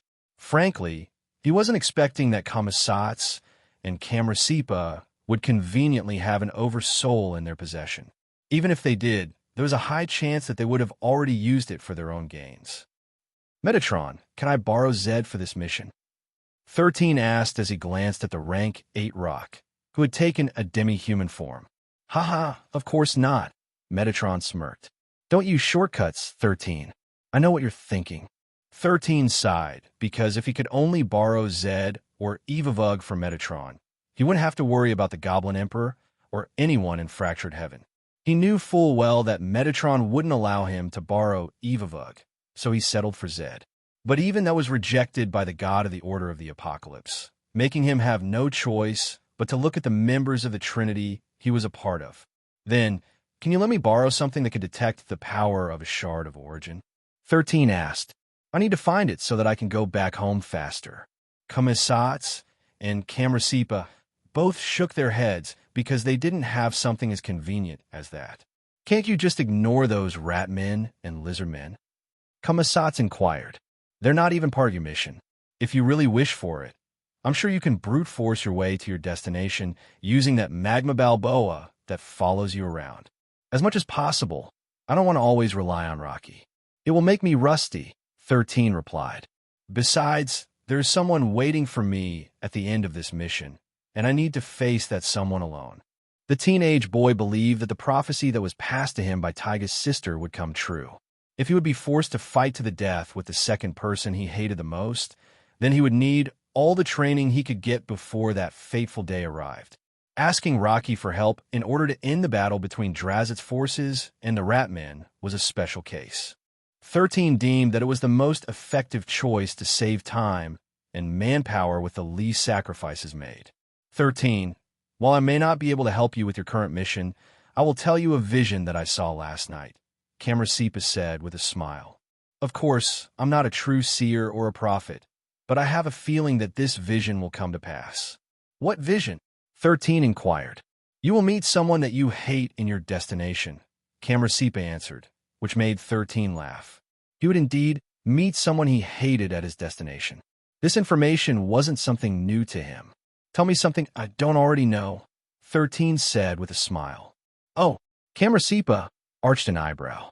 Do you already know that person's identity? 13 nodded. Of course I know.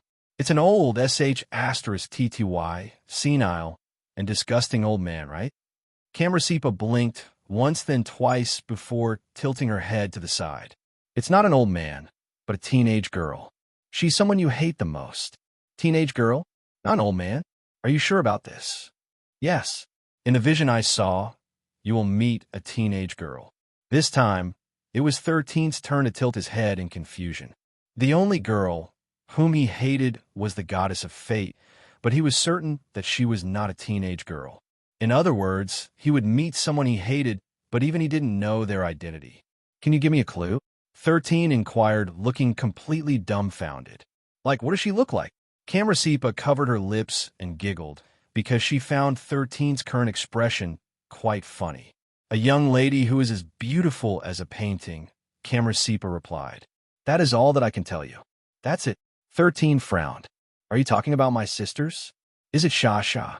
Of course not. Kamrusepa shook her head. But one thing is certain, you will meet her whether you want it or not. 13's frown deepened because this was something that he didn't want to think of right now. He was already busy preparing for the battle with the second person whom he hated the most, and yet another hated person would appear, and this time it was a girl. 13 only interacted with a few girls in his life, and he believed that he didn't hate any of them.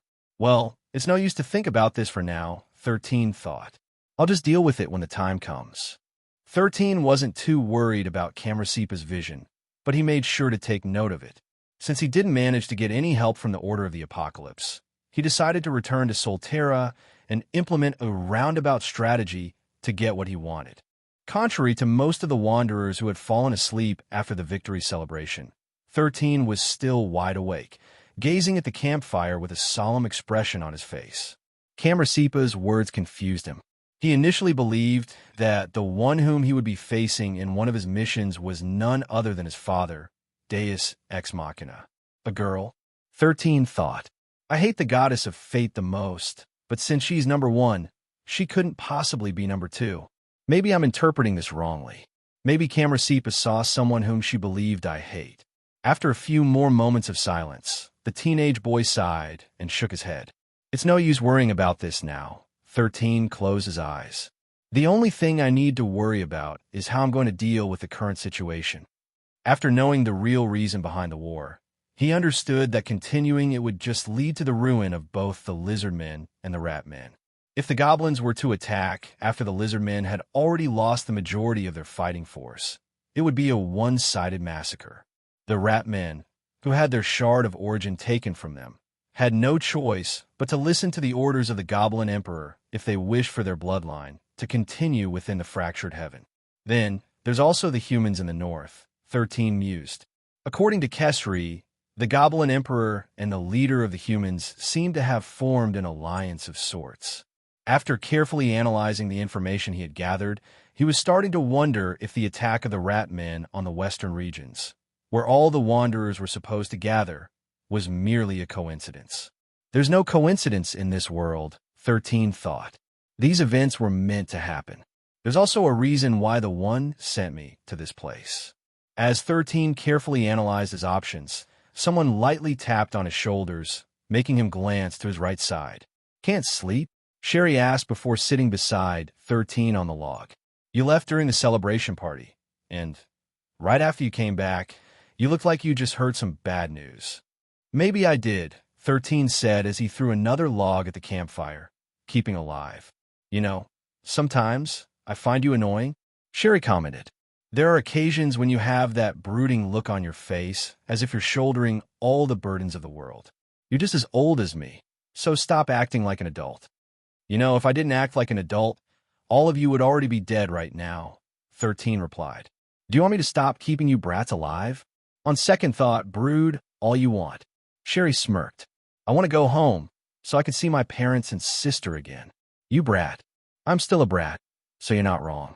Tiona nodded her head in agreement with Sherry's words because she agreed that her master and the teenage girl beside him were still brats. Sherry, starting tomorrow, we might do more dangerous things, 13 said. So if you want to stay alive, make sure to stick with me and follow my instructions as if your life depended on it. Understood, Sherry replied. Make sure to rest well, boss. I don't want you croaking on me anytime soon. 13 couldn't help but chuckle after hearing his right-hand woman's words. Very well, let's sleep, 13 stated as he stood up. Tomorrow will be a busy day. He then reached his hand out to help Sherry stand up, which the young lady accepted. Sherry nodded. Okay. Just like the other wanderers, that mark on her forehead had been removed by the shaman in the lizardmen camp. In a way, the wanderers had now regained their freedom and were treated as equals by the Varesti tribe. As the two teenagers returned to their wagon, where the two of them slept together, Drazit looked at them in the distance with an amused look on his face. He was very thankful for 13's help. Thanks to the teenage boy, his men had survived the battle he thought was unwinnable. But something was bothering him. When Zion returned to the camp, he told Drazit that he would talk to him and his subordinates about a very important matter. The commander of the lizardmen thought that the teenage boy would once again ask them to keep his secret, despite Drazit and his subordinates making a warrior's oath that they would not divulge his secret to the other wanderers. I wonder what we're going to talk about tomorrow, Drazit thought. Unlike before, he now understood why Sharrock treated Zion as if he was a very important person instead of a mere helper. With the forces under the teenage boy's command, even his own army wouldn't stand a chance of winning against him. It's a good thing that he's on our side, Drazit mused. The mere thought of having the human boy as his enemy was enough to send shivers running down his spine. The lizardmen commander even thanked his lucky stars that Zion had been sent to their camp to assist them in their battle against their enemies. The next day, 13, Sherry, Sean, and the other members of the Signy faction all sat in on the meeting with Drazit and his subordinates. What I'm about to tell all of you might be hard to believe, but I promise you every word that I'll say today is true, 13 said. I'll now tell you the real reason why the Ratmen waged a war against the Lizardmen. Drazit and his subordinates gazed at the teenage boy in surprise. They didn't expect that this would be the content of their meeting. But seconds later, they immediately gave him their full attention. Even they, who frequently clashed with the Ratmen, didn't expect that the latter would suddenly wage an all-out war against them without stating a reason. Even though they had interrogated several Ratmen they had captured, none of them budged and disclosed the real reason why they were fighting against each other. This was why they gave 13 their undivided attention. The young man held the answer to the question that had remained unanswered since the bloody war between the Lizardmen and the Ratmen started, and all of them wanted to know the real reason behind this war. The more 13 talked, the more silent the Lizardmen became. Even the Wanderers, whom he had asked to listen to the meeting, were surprised to find out the real reason why this war started. Did Keshri tell that to you? Drazit asked. That's right, 13 replied. Is there a chance he's lying? There's no way he can lie to me, so you can trust this information. Drazit had seen Keshri tied up inside Rocky's mobile fortress. At that time, 13 only said that he would be the one responsible for interrogating his captive. As someone who had led their tribe to victory, Drazit and his subordinates didn't question nor challenge the teenage boy's rights to deal with the Ratman commander at his discretion. If what you said is true, then we are merely being played by the humans and the goblins. Drazit clenched his fists in anger. As long as the Ratmen succeeded in weakening our forces, it wouldn't matter who won the war in the end. It will be the same when the goblins march westward to give us the finishing blow. The shaman, who served as Drazit's right-hand man, sighed deeply. Now I understand why they refused to answer our questions. The shaman, who goes by the name Tannel, said, the Goblin Emperor might have bound them with the power of origin shard to not disclose any information about them. Everything makes sense now. The Ratmen were stubborn, but they weren't that stubborn. Although they wouldn't answer questions right away when they were being interrogated, they would still fold in the end after reaching their limit. But this time around, none of the interrogators of the Lizardmen managed to succeed in prying the answer from their tight lips. The Ratmen would even choose to commit suicide rather than answer the Lizardmen's questions. What should we do now? Drazit asked 13. Even if we tell this to the other chieftains, the Ratmen will continue to attack us. After all, they cannot disobey the orders of the Goblin Emperor. Whether we like it or not, there is no stopping this war. You're right, 13 replied. There is no stopping this war unless the Shard of Origin is returned to the Ratmen. The only way to return the Shard of Origin to the Ratmen is by stealing it from the Goblin Emperor, Drazit stated. You don't mean? Exactly, 13 replied. We need to deal with the source of the problem before the Lizardmen and the Ratmen are left with no warriors to defend their own people. Madness? Tannel gasped. Are you crazy? That's a rank 8 sovereign. You can't possibly. Tannel narrowed his eyes as he gazed at the teenage boy who was looking at him calmly. Although Zion had many strong monsters who were loyal to him, that didn't mean that they had a chance in fighting against the Goblin Emperor. However, if fighting the rank 8 sovereign wasn't the main goal, but only stealing the Shard of Origin, then the possibility existed. Crazy, Drazit muttered. Are all humans like you crazy? No, Sherry replied before her boss could reply. Zion is just built differently. You can consider him as a special existence even among humans. 13 glanced at his right-hand girl before shifting his gaze back at the Lizardmen commander, who had a troubled look on his face. Do you need us to do something? Drazit asked. Anything? Yes, 13 answered. I want to take care of my people for the time being. Sherry and I will deal with the Origin Shard. We will. Sherry blinked in confusion. We will. 13 nodded. Can I decline? No. Sean, who felt like he was being abandoned, immediately spoke his thoughts. Are you going to face that Goblin Emperor with only Sherry accompanying you? Sean asked. Yes, 13 replied. Then take me with you, Sean insisted. I can help. No, 13 stated. You have another job, and that is to assist the great sorceress Erica to keep the other wanderers safe. Great sorceress Erica? Sean frowned. Are you talking about the sorceress of the hero party? That Erica? Yes. 13 nodded. The one and only Erica. Sean and the other members of the Signy faction looked at the teenage boy with doubtful looks on their faces. She's here. Heidi, who was a big fan of Erica, nearly squealed in excitement. Yes, 13 replied. I will guide them back here in the camp after this meeting ends. Together, she and the Varesti tribe will go to the other battlefields and relay the truth of this war to the other great chieftains. After that, you must force the Ratmen to agree to a ceasefire agreement by telling them that you know the reason why this war started. Although it will be hard to convince them, you must delay this war as long as possible.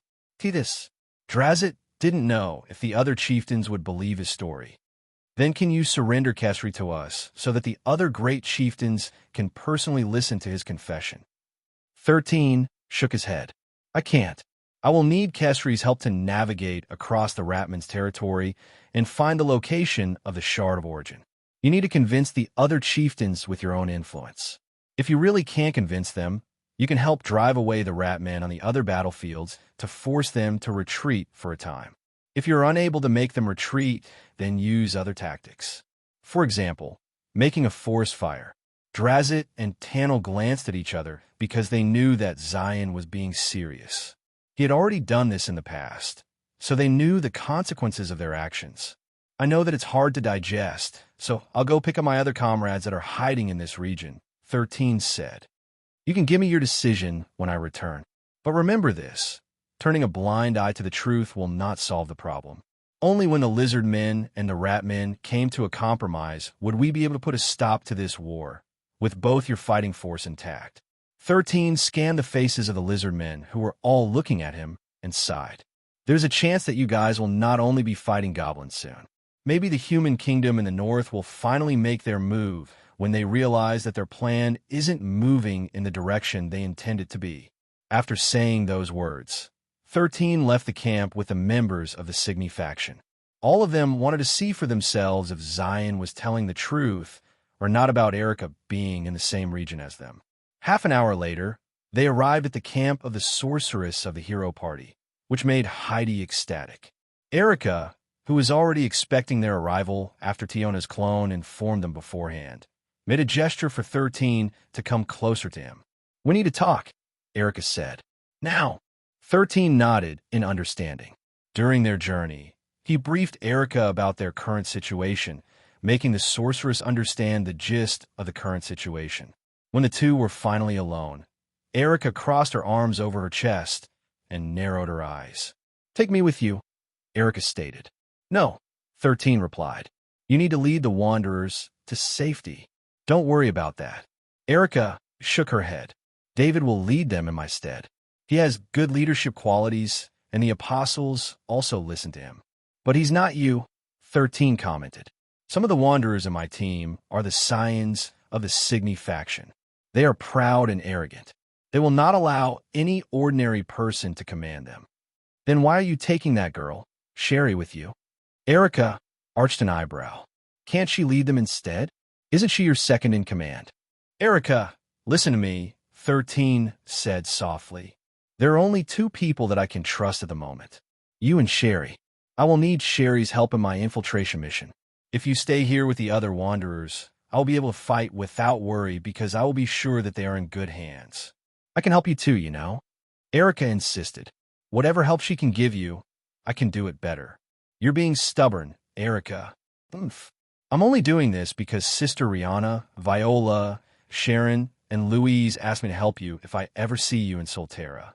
Since I made a promise, I cannot let you go behind enemy lines on your own. But I'm with Sherry. 13 tried to reason with the stubborn sorceress. Erica scoffed. What can a sniveling wanderer, who isn't even a rookie, do that I can't? Or are you saying that I am not competent enough to accompany you on this mission? You know that's not it, Erica. 13 scratched his head because he didn't expect that Erica would be this stubborn. The real reason why he didn't want Erica to accompany him is because the fewer people that knew about Rocky and the others, the better. However, seeing that she might do something reckless if he suddenly left without telling her, he knew that he would have to compromise. Fine, you can come with me, 13 relented. But you will listen to my orders, okay? A sweet smile appeared on Erica's face before lightly patting her chest. Of course, with me around, nothing bad will happen to you.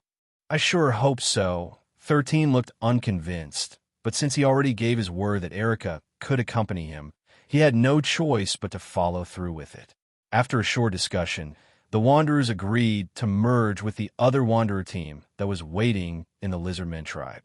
As for who would become their temporary leader, 13 decided to temporarily place them under Sean's command. Since he was a member of the Monarch clan, people would accept him as their leader no matter how reluctant they were about it. Although his leadership skills were still lacking, 13 believed that Sean had what it takes to become the temporary leader of the Wanderers while he was away. Having Erica on his side would make things more convenient for him. Her firepower was something that would come in handy when dealing with dangerous situations.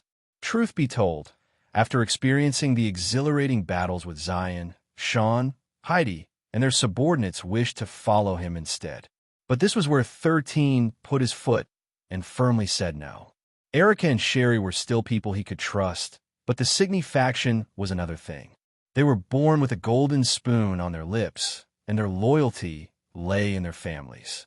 If they found out that 13 could command monsters that were far higher than his current rank, they would certainly report it to their families, which would cause unnecessary troubles for him in the future. Do you think the Ratmen will listen to this suggestion? Drazit asked. That will depend on your persuasion skills, 13 replied. Keshri told me that the leader of the Ratmen is facing off against the main force of the Lizardmen. At his side, there are 4 Goblin Shamans who report to the Goblin Emperor in real time. If you and the other Ratmen could come to an agreement, it will buy us some time to get their origin shard. So do your best to convince them. Drazit sighed. How long will it take you to get their origin shard? Maybe a month, 13 answered. The Goblin Emperor will always have the shard in a well-protected place, so it will take some time to find it. However, once I secure it, the Ratmen will immediately stop fighting, so do your best to buy me some time. The distance between the west to the east of Fractured Heaven was long, so 13 needed at least a month to accomplish his mission. He understood that he had given Drazit a difficult mission, but there was nothing he could do about it. As long as the Ratmen's advance was stalled, fewer sacrifices would be made. If what he was thinking was right, then he would need both the Lizardmen and the Ratmen to join hands in order to fight a bigger war over the horizon. Drazit nodded. I'll do my best, but I can't promise anything. Make sure to keep my people safe. 13 reached out to shake hands with the Lizardmen commander. You are the most demanding human I've ever come across, Zion. Drazit shook his head helplessly before taking the teenage boy's hand. May the goddess of the rivers and lake watch over you. The teenage boy then bid his goodbye and left the camp with Sherry and Erica. He mounted the Blade Panther, followed by Sherry who sat behind him, with Erica and Blackett trailing behind them. Once he was certain that he was no longer within sight of the Lizardman, he dismounted and asked the 2 girls to do the same. The reason why I took the 2 of you to come with me is because I trust you, 13 said in a serious tone. I just hope that my trust isn't misguided. Of course, you can trust me, Zion. Erica patted her chest. I'm technically one of your disciples, right? The sorceress then glanced at Sherry, who was standing beside the teenage boy. But can you trust her? Erica inquired as she pointed at Sherry. I trust her just as much as I trust you, 13 replied. I believe that the 2 of you will not betray me. Rest assured, Sherry commented. I will not betray you, Zion. The teenage boy smiled faintly before snapping his fingers. A moment later, something rose from behind him, which made Erica and Sherry take a step back in surprise. The Blade Panther immediately took a defensive stance to protect Sherry despite the fact that it was facing a monster with a rank higher than it. Relax, Morse, 13 said. This is my friend, Rocky. The Magma Balboa nodded its head as if confirming that the teenage boy's words were true. Our rank 7 sovereign, Erica muttered. Is he really your friend? Yes, 13 answered.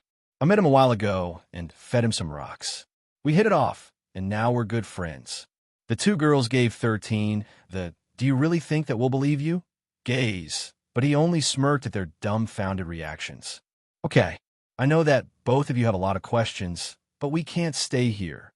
13 then made a gesture for Rocky to open his mouth. Let's go inside to talk. He then walked into the Magma Balboa's mouth and disappeared completely. Erica and Sherry stared at the place where Zion disappeared before glancing at each other. Ladies first, Erica said with a smile. We're both ladies, Sherry replied.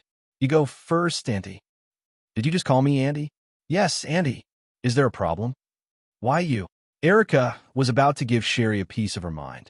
But Rocky, seeing that the 2 girls had no intention of getting eaten peacefully, decided to just swallow both of them whole.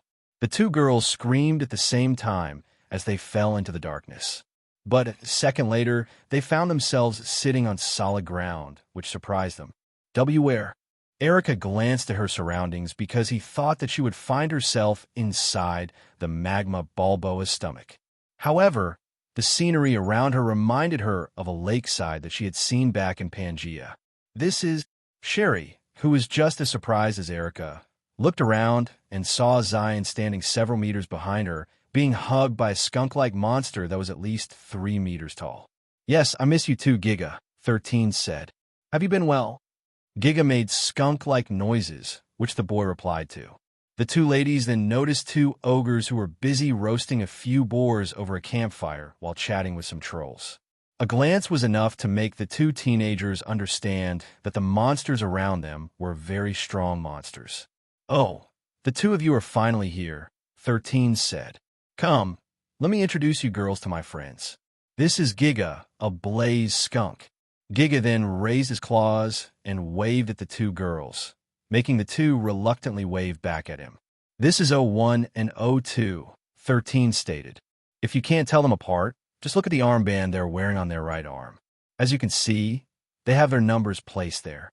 As if making sure that the two girls see them, the two ogres turned to the side and showed the armbands that signified their names. "Likewise, this is T1, 13 said as he patted the leader of the trolls. "He is a troll warlord and the leader of all the other trolls. Don't worry, they won't be trolling you girls anytime soon." The other trolls gave the girls a bow, which the two girls reciprocated as well. Although they were still trying to comprehend their current situation, they at least understood that the monsters with Zion weren't hostile toward them. So he still has this kind of secret, Erica thought. I wonder if Shauna knew about this. Erica had seen how close the two were, but she could instinctively tell that 13 didn't look at the Saintess the way Roland looked at Shauna. "Are they your friends too?" Erica asked. "Did you feed the meat just like what you did with Blackie?" "Yeah," 13 replied. "We hit it off right away." The trolls all averted their gaze, knowing full well they didn't hit it off right away with their master. But since it was all in the past, they no longer wished to dwell on it anymore. Besides, they were now very satisfied with serving their master because he treated them very well. "First things first, I'm sure you're dying to know where this place is, right?" 13 asked. "To put it simply, we are inside a special dimension inside Rocky, which is called Mobile Fortress. It is a separate dimension where living beings can stay. Since our mission is to travel to the Goblin lands, we will travel deep underground where it's safe, bypassing the many checkpoints of the Ratman armies. Do both of you follow me so far?" Erica and Sherry nodded at the same time. "Our goal is not to fight the Goblin Emperor," 13 said. "But that doesn't mean that we won't need to fight. I'm not doing this for charity. I'm not a noble person. We will pick our battles, loot our enemies, and then run away until we find the Shard of Origin. Any questions so far? Can we just take the Shard of Origin and leave as fast as possible?" Erica asked. "We could," 13 replied, "but we won't. Like I said, I'm not doing this for charity. The reason why I brought the two of you here is to land the killing blow to our enemies. Since I can't gain skills, items, or avatars, the two of you will be farming items for me." Sherry, who was already used to this setup, nodded in understanding. Most of the items she possessed, including her Blade Panther avatar, were acquired through this method. "So, we're only going there for the loot." Erica, who finally understood why the teenage boy needed to bring someone with him, scratched her head. "Right." 13 smirked. "Are you ready to get rich, Erica? We split the loots 30/30/40. The two of you get 30, I get 40%. Sounds fair, right?" Erica didn't answer right away. Instead, she glanced at Sherry, who simply nodded her head as if this was a normal occurrence. "Does Sis Rihanna and Shauna know about this?" Erica inquired. 13 shook his head. "No, only you know about this secret, Erica." Hearing the teenage boy's answer, a faint smile appeared on the young lady's face. "Very well, I'll keep this as our secret." Erica gave the teenage boy a thumbs up. "You're in good hands, Zion." For some reason, the fact that she knew something that Shauna didn't know made her happy. She couldn't understand this feeling of superiority, but since she felt that the teenage boy was starting to open up and trust her, she believed that the two of them would be very close friends. "We might even become best friends," Erica mused, unable to hide the smile on her face. 13 returned Erica's smile with a smile of his own. If only he knew what she was thinking, he would probably think that she had no friends in her life and view her pitifully. But if you only need someone to land the killing blow, then why do you need to bring her? Erica, who suddenly remembered something, pointed at Sherry. "I think I'm enough for this mission." The sorceress still hadn't forgiven the younger girl for calling her an auntie. "Looks like Annie is carrying a grudge," Sherry chuckled. "Bitter much?" The two girls then glared at each other as if they were two cats who were about to enter a cat fight. For a brief moment, 13 thought he saw sparks flying out of their eyes, making him scratch his head. Giga, who seemed to know what was going on, lightly patted 13's shoulder and nodded like a wise sage. "What's gotten into you?" 13, who found Giga's action funny, asked. "You'll understand when you're older," Giga replied. "Only Chads know this feeling." An hour later, the two young ladies no longer felt anxious, casually conversing with the monsters inside the mobile fortress. During their stay in Pangea, 13 made sure that the trolls knew how to speak their language by giving them some gold-grade language skills. In fact, they were so fluent that Erica and Sherry thought that they were talking to humans instead of monsters. The sorceress even thought that 13 was just pranking them, and that there were really humans inside the monsters, like those mascots in theme parks. But after confirming that they were real, Erica asked T1 to tell her more about Zion, as well as the embarrassing things that the troll warlord knew about his master. T1 obliged, and the two could be seen whispering at each other while giving the teenage boy sidelong glances. "Fortunately, I took Wen back to the Order of the Apocalypse," 13 thought. If they saw him, I'm sure the two of them would freak out. He was certain that Erica and Sherry could still accept seeing ogres and trolls working for Zion. But a brain beetle was a different matter. Even if the two girls respected and trusted him, the moment they saw the brain beetle, they would feel like their freedom would be in danger. Because of this, 13 would only summon Gwen when Erica, Sherry, and he were doing missions outside of Rocky's mobile fortress. Some secrets were better left unsaid, especially when morality hung in the balance. After traveling for several days, Rocky finally reached the main territory of the Ratmen. Kesri, who was hiding somewhere inside the mobile fortress, was sharing his senses with Tiona's clone, allowing them to know the general direction where they needed to go. Their travels were smooth and relatively peaceful. Their mission's difficulty was nowhere near the hardships that Drazit was currently facing as he tried to convince the great chieftains to have a dialogue with the Ratmen, who were slowly but surely advancing deep within their territories. "Are you sure this information is true, Drazit?" the great chieftain of the Mono tribe, Vastur, asked. "Yes," Drazit replied. "And those humans with you, are you telling me that you've recognized them as your tribe's benefactors?" Vastur inquired. "They are," Drazit answered. "Huh. But I still can't believe it." Vastur shook his head. "Do you have any other proof aside from the words of a human boy and the commander of the Ratmen that you have captured? They might just be lying, you know. I swear upon my position as the great chieftain of the Varesti tribe that everything I said is true," Drazit declared, making Vastur frown. "That's an oath you must not take lightly," Vastur stated, "especially since you're not currently the great chieftain, but the commander of your tribe." The Lizardmen had a tradition that whenever the great chieftain personally went to war, they would appoint a substitute great chieftain to manage the tribe while they were away. This was to ensure that if they ever fell in battle or were captured by the enemy, they would not be able to be used as hostage, preventing the tribe from falling into chaos. Drazit had chosen Ves as the temporary great chieftain of the Varesti tribe while he was away. So, technically, he was no longer the great chieftain of his tribe. But of course, this was just a formality. In Vastur's eyes, Drazit was a true great chieftain, because unlike him, who decided to stay and manage his tribe while a war was being waged on his doorstep, Drazit stepped up and led his people to battle, befitting a true Lizardmen warrior. "All I ask is that you give me a chance to talk to the Ratmen who are fighting against your people," Drazit stated. "If it doesn't work, then you will have nothing to lose." Vastur pondered a bit before glancing at the apostle who had accompanied Drazit to the meeting with him. The human's name was David, and he was the temporary leader of the humans who were fighting alongside the Varesti tribe. "Fine," Vastur nodded. "I will give you an opportunity. I will prepare a decree so that the commander of my army will cooperate with you." "Good," Drazit smirked. "Now we're talking." Vastur made a gesture, and his aide gave him a scroll. The great chieftain of the Mono tribe spoke directly to the scroll as if imprinting his voice to it as a form of audio message. "Take it." Vastur handed the scroll to his aide, who passed it to Drazit. "I just hope that your trust isn't misplaced, Drazit." "I hope so too," Drazit replied. For both of our sakes. After getting what he came for, Drazit and David left the Great Hall of the Mono tribe and returned to their temporary camp, which they set up a mile away from the Mono tribe city.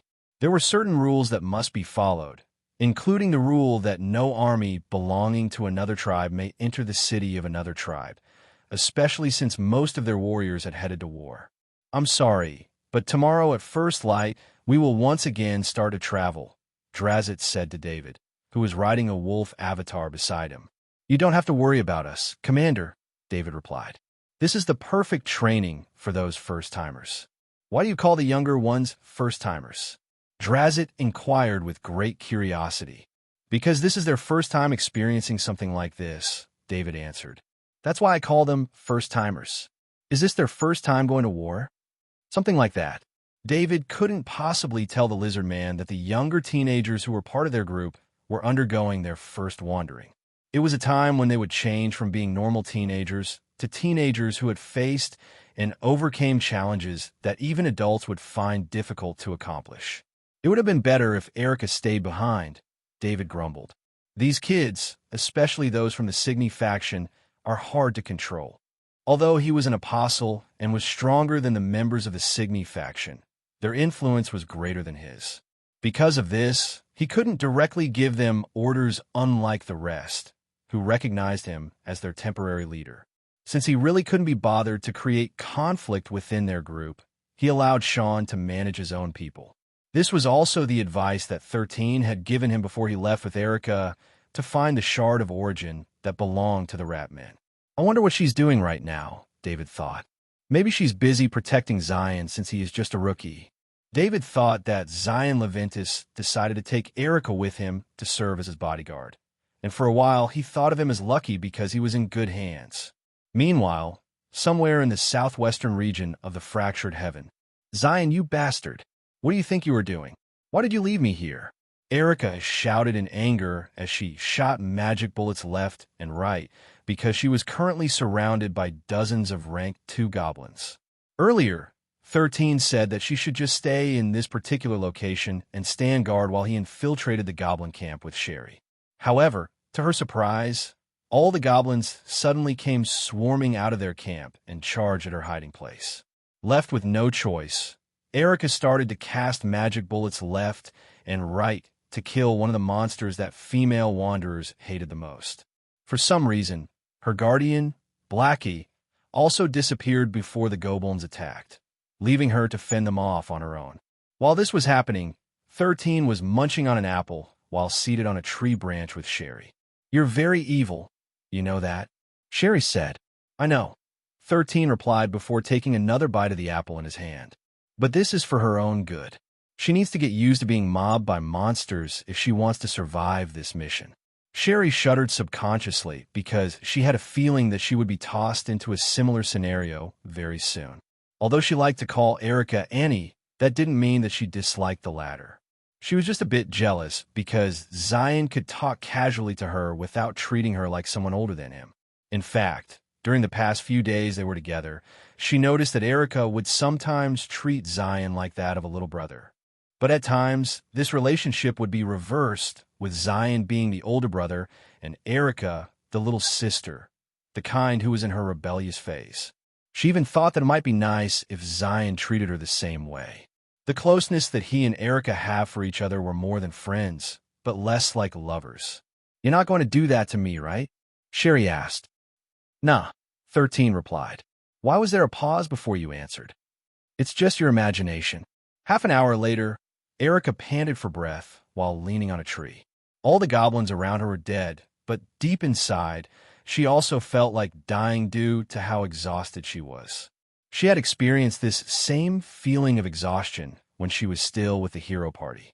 However, the reason for that was due to her casting her strongest spells, which would leave her drained of all strength afterward. This was different. If she had faced these many goblins before she had been trained by Zion, things would have ended differently with her being captured by these foul beasts and suffering a fate worse than death. While she was thinking of 100 ways how to beat the crap out of the teenage boy who had disappeared out of nowhere, she heard a clapping sound behind her. Good job, Erica, 13 said while clapping. It seems that your title as the great sorceress Erica is not just for show. Zion, don't let me catch you. Erica growled. I'll spank you later. Can you? 13 arched an eyebrow. Be careful. You might be the one getting spanked instead. This. Erica clicked her tongue, knowing that the possibility of that happening was quite high. Despite her rank being higher than the teenage boy in front of her, she didn't have the confidence to win if they really fought a one-on-one battle. So, did you get good loots? 13 asked in a teasing tone. You did, right? After all, I sent you all the goblins in this camp. UF asterisk her. Erica cursed. Girl, you're talking to a minor, 13 said as he walked closer to the spent sorceress, who could no longer cast even a single spell. Can you stop cursing? F asterisk CKU. Don't threaten me with a good time. Sherry watched this playful banter while sighing in her heart. She then shifted her attention to the dead goblins around them and wondered if there would come a time when she could do the same thing, without relying on the teenage boy who seemed to have everything under his control. You even have a rank 2 goblin avatar now. Very nice, 13 said. I don't want it. Erica frowned. You can have it if you want. Did you forget? I can't use avatars. Then I'll just give it to Sherry. She needs it more than I do. Thanks for the offer, Auntie, but I'll pass. 13 proceeded to ask Erica if she got any decent items from the goblins. But since the goblins were much weaker than her, she only managed to get 2 loots from killing them, and one of them was a rank 2 goblin avatar. The other loot she gained was a short sword called Green Slasher, which was very effective when fighting against goblins. Although Sherry refused the offer earlier, 13 told her to accept the goblin avatar, as well as the short sword that was effective against goblins. To maximize our loot, Sherry, all rank 2 monsters and below that we will come across will be handled by you, 13 said. Erica, all rank 3 monsters and above will be your prey. I will help the 2 of you weaken them so that you can go for the last hit. I have a question. Shouldn't we just head straight to the goblin territory and look for the Shard of Origin? Sherry asked. Why do we have to waste time in killing these goblins who are camped in the Ratmen territories? Good question, 13 replied. The answer is that we need a diversion. A diversion? Erica frowned. What do you mean? 13 smirked before explaining his strategy. Right now, Drazit should be busy trying to delay the war for as long as possible, 13 explained. But the goblins will get in the way and force them to fight until the last man. However, what do you think will happen if an unknown group is attacking the goblin camps within the territory of the Ratmen? Wouldn't they just blame the Ratmen? Erica asked back. 13 shook his head. That's impossible to happen. The Ratmen are currently under a restriction preventing them from attacking any goblin even if they want to tear them to shreds. Since the Ratmen are incapable of such slaughter, then what will the Goblin Emperor think? The 2 ladies pondered for a bit before giving their answers. They might think that the lizard men have infiltrated the Ratmen territory, discovered their camps, and decided to kill all goblins in sight, Sherry said. With this, the Ratmen might be forced to retreat to hunt down the lizard men that have infiltrated deep within their territories, making them leave the front lines. 13 nodded. This is my plan B, just in case Drazit failed to convince the other great chieftains of the lizard men. Even the Goblin Emperor will not be able to sit still when his own forces are being annihilated by unknown assailants. No matter how fast goblins reproduce, it will take more than a month to create strong goblin warriors. But wouldn't this make the Goblin Emperor raise his guard and hide the Shard of Origin in a place difficult to infiltrate? Sherry asked in a worried tone. Nothing will change. 13 shook his head. The Goblin Emperor will place the shard in the safest place possible. Since it is already in the safest place, there is no reason for him to relocate it to another place. But to a monster who rules countless goblins, what we are doing will simply make him wary. It will not be enough to deter him from executing his plans, especially if he has allied himself with the humans from the north. So basically what you're saying is, Erica, who seemed to have understood why they were doing this, looked at Zion in disbelief. Hitting 3 birds with 1 stone, 13 answered. Weakening the enemy forces through a threat that they didn't expect bringing confusion to the goblin ranks, and last, but not the least, accumulating resources in the process. There's also one last thing we need to do. We will visit the Ratmen under cities and have Kesri talk to their clan leaders. The Ratmen will not harm those who are trying to recover their origin shard, so we might be able to get their assistance in finding it. Erica stared at Zion for nearly a minute before speaking out what was inside her head. For some reason, I feel like you're enjoying this situation, Zion, Erica said softly. Enjoying the situation? 13 asked. Why do you say that? Because you're smiling like you're having fun, Erica said before pulling on the teenage boy's right cheek. Even now, you're still grinning. Do you like being at the center of dangerous missions like this? Instead of answering the sorceress, 13 summoned a hand mirror from his dimensional storage and looked at his face. Just like what Erica said, he was indeed smiling, which caught him by surprise. Sherry, who had been with Zion for more than a month, hadn't seen this side of him before in the valley. It made her think that the valley wasn't dangerous enough for her boss to be concerned, which might be the reason why she hadn't seen him look like this in the past. After discovering that Zion had powerful monsters at his beck and call, she now understood how they came across a nearly dead Blade Panther, allowing her to gain her first avatar. That single monster could have wiped out all the wanderers in the valley, even if they worked together to fight it. What more secrets is he hiding from us? Sherry thought as she observed the teenage boy, who was currently massaging his face to remove the smile on his lips. Even so, knowing a little more about Zion's secrets only made Sherry believe that she was in good hands as long as she didn't break his trust. We've stayed here long enough, 13 said, unable to keep the grin off of his face. Let's go. It's time for the two of you to become goblin slayers. Erica and Sherry exchanged glances with each other before shaking their heads at the same time. They knew that Zion wasn't joking, and they understood that by the time their mission ended, their hands would be soaked in the blood of goblins who were unlucky enough to cross Zion's path. The goblin's dying scream reverberated throughout the surroundings as Sherry pulled back the short sword she had stabbed into the monster's heart. She then gave it a flick, sending the blood flying off of her sword, staining the ground beside her. Suddenly, the sounds of explosions reached her ears, informing her that Erica was busy dealing with the monsters that had tried to escape from the goblin camp. I just washed my armor earlier, Sherry thought as she glanced at her blood-soaked leather armor. How long will we keep killing goblins? It had been 2 weeks since they had separated from the other wanderers who had been put under Drazit's care. Their goal was to retrieve the Shard of Origin from the Goblin Emperor, which they believed was hidden in a very safe location.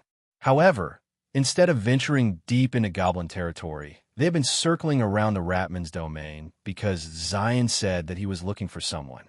Erica and Sherry asked if he was looking for wanderers, but he said that he wasn't looking for humans but a Ratman. He said that he is looking for a Ratman, but all we're doing is killing goblins, Sherry sighed.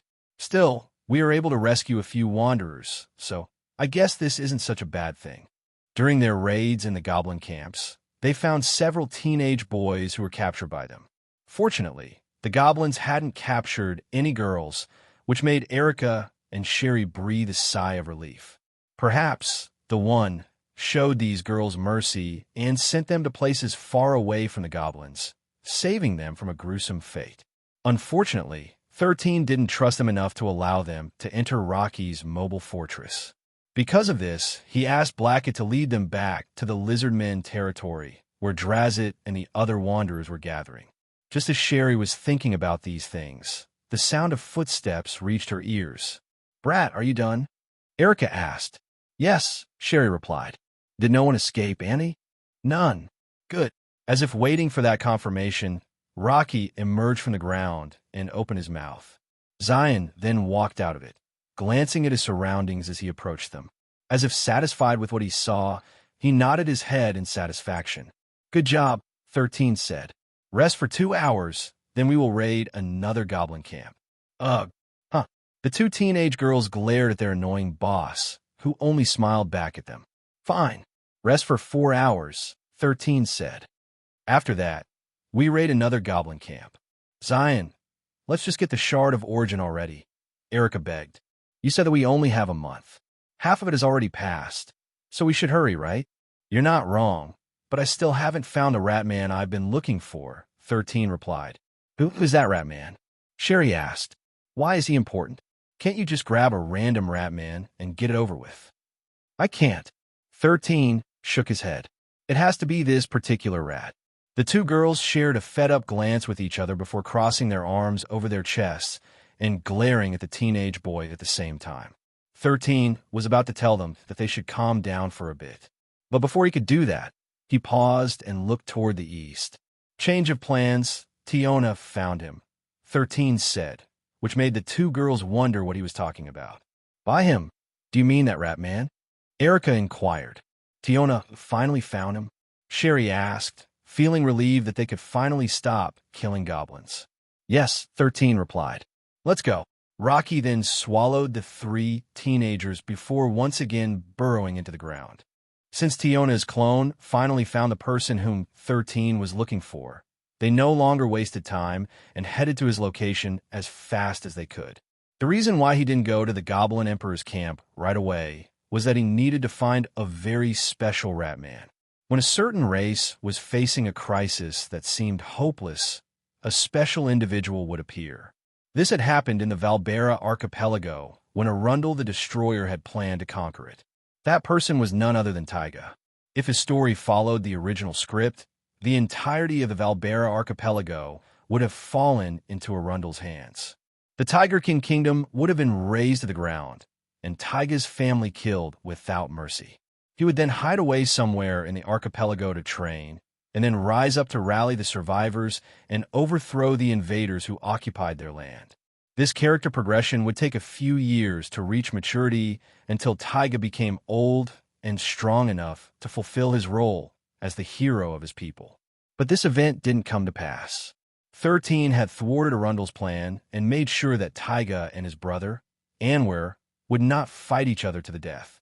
The teenage boy had taken both the hero and the villain under his wing and made sure that both of them would work together, not against each other. Currently, the two of them were gaining strength and undergoing growth that would turn them into powerhouses.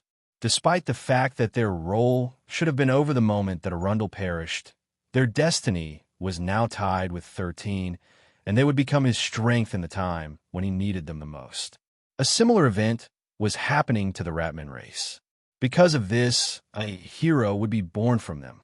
13 was searching for this hero, which he also planned to take under his wing by hook or by crook. Since his goal to fight fate using her own rules was still in effect, he needed the chosen ones to help him flip over the chessboard, which he supposedly had no chance of winning on his own. Half a day later, they arrived at the border between the Ratmen under cities and the Goblin territory. Inside a cave, a Ratman was being beaten up to a pulp by several young goblins who were being trained to fight for the first time. Unlike his kin who usually had gray or dark fur, this particular Ratman had white fur, making him stand out among his race. Because of this, he was captured by the goblins and made the training dummy of their children. Bloody and battered, the Ratman fell on the ground, while the goblins laughed at his suffering. The Ratman then clenched his fists and glared at them, but it only made the young goblins' laughter louder. He knew that he couldn't retaliate against the goblins because he was greatly outnumbered, not to mention that his fighting ability wasn't as good as theirs. Suddenly, he saw someone appear behind the goblins, which made the Ratman's eyes widen in shock. What are you laughing at? Is something funny? The goblins, who suddenly heard someone talking behind them, all turned around at the same time. But before they could do anything, their heads were severed from their bodies, falling into the ground and making their bodies spurt a fountain of blood. The Ratman watched as the goblins who had beaten him up on a daily basis were killed right in front of his eyes. He looked at their headless bodies and wondered if he were dreaming. He couldn't count the number of times he wished that he could kill the goblins and end their lives with his own hands. But now, the wish he had was fulfilled by someone else. Do you wish to become stronger? The human boy, who had short black hair and green eyes, asked with a smile. If you wish to end the suffering of your people, take my hand. I will make your wish come true. The human boy's words were a temptation that was very hard to resist, since he was being offered the opportunity to do what he had wished to do since their race had been oppressed. Only one answer escaped from his lips. Yes. The Ratman reached out to hold 13's hand. I want to become stronger. I want to kill goblins. Good, 13 replied. Welcome to the team. What is your name? Ratatosker. Ratatosker replied. And you are? Zion Leventis, 13 replied. Your new friend. The Ratman looked at the teenage boy who was looking at him with a confident smile on his face. For some reason, Ratatosker felt that he might be holding the hand of a creature more terrifying than the Goblin Emperor who had taken the Shard of Origin, holding his entire race hostage. But for now, thoughts of vengeance swirled inside his head. He stopped caring even if he was holding the hands of a devil, as long as he could grant him his wish. And that was none other than to kill the goblins and take back the Shard of Origin to its rightful place. Ratatosker, who had just been saved by 13, was immediately brought into Rocky's mobile fortress. At first, the Ratman was surprised to find himself in a special domain inside a monster. There, he found other monsters who were incredibly strong and felt intimidated by them. Of course, in order to make the White Ratman less anxious, Giga did his best to treat his master's new slave, Air, guess like a pal. It only took 2 hours before Ratatosker finally calmed down and admired the helpers who had come to the Ratman's aid. 13 told the White Ratman their goal, making Ratatosker look at him with respect and admiration. Erica, who was looking at it from an observer's perspective, felt as if Zion was a scammer who was doing his best to brainwash the Ratman into believing that he was the Ratman's savior. We're a bit short on time, so how about you drink this first? 13 said as he offered Ratatosker a goblet that was filled with something red, which smelled like blood. What's this? Ratatosker asked with curiosity. Zion moved closer and whispered in the Ratman's ear because he didn't want Erica and Sherry to hear his answer. Dragon's blood, 13 whispered. A red dragon's blood. The Ratman was a race who ate the flesh and drank the blood of their prey, so drinking blood was not a problem for Ratatosker. In fact, the moment the White Ratman saw and smelt the fragrance of the blood in the goblet, his bestial instincts were screaming at him to drink it. However, his willpower won in the end, so he didn't drink the blood that was offered by him right away. But after hearing that it was dragon's blood, Ratatosker no longer hesitated and drank the goblet filled with blood with small sips, as if enjoying the taste of a delicacy that was very rare to acquire. By the time he finished drinking the entire goblet, the Ratman's white fur turned red for a few minutes before bursting into flames. Erica and Sherry both cried out in surprise because they thought that 13 had really killed Ratatosker. While they didn't bat an eye at killing monsters, they could tell that Ratatosker had no intention to harm them. For this reason, they didn't think that Zion would kill him without mercy, burning his body until he turned to ashes. But contrary to what the two girls were thinking, Ratatosker didn't burn into ashes. He simply went on all fours and screamed in pain as his entire body blazed like a raging bonfire. Don't worry, he's just undergoing evolution, 13 said in order to calm the two girls. Evolution? Erica asked. He's evolving? 13 nodded. Yes, so don't worry. He won't die maybe. Sherry looked at the burning Ratman before shifting his gaze at her boss. Maybe, Sherry asked. 13 nodded. Giga, do you still have some of that meat left? It's a waste if we don't use that flame to barbecue some meat. Who knows? It might taste awesome. Giga made a gesture as if telling his master, say no more, fam, before going to their meat storage to pick up some meat to roast over the blazing Ratman, who had fainted on the ground. A few minutes later, Giga, the ogres, and the trolls could be seen holding pieces of meat on steel skewers, holding it over Ratatosker's flaming body.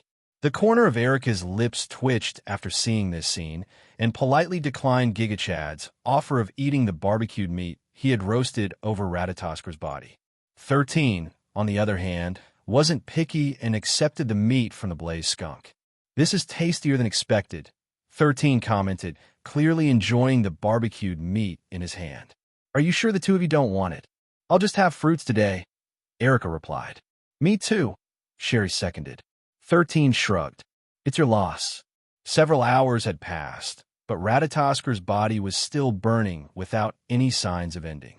13, who already accomplished his mission, asked Rocky to enter the Goblin territory so that they could do their main objective. While this was happening, the teenage boy sat cross-legged on the ground. He was sharing the senses of Tiona's clone, which had gone in a different direction than them. In order to find the location of the Shard of Origin, the members of the Parade of the 100 Demons scattered in different directions. Kesri, who had become one of Tiona's subordinates, was more motivated than usual. Even though he was now serving 13 and Tiona, his determination to save his race remained the same. This was also the reason why he would not hesitate to go above and beyond his capability in order to carry out his new master's orders. 2 days then passed in a blur. Erica and Sherry once again hunted goblins, sending a ripple of danger among their ranks. News of an unknown assailant gradually spread within the goblin community until it reached the Goblin Emperor's ears. At first, he thought that the Ratmen had betrayed them, but he soon realized that this was impossible to happen. The Ratmen were bound by his decree, and since he was in possession of their Shard of Origin, none of them could defy him. Because of this, he thought the humans, who suddenly appeared out of nowhere, must have been the main culprit of the recent raids in his domain. They had captured a few of them and had put them to work as studs to create powerful versions of their race. In Solterra, female goblins existed, but that didn't stop them from capturing the females of other species in order to increase their population.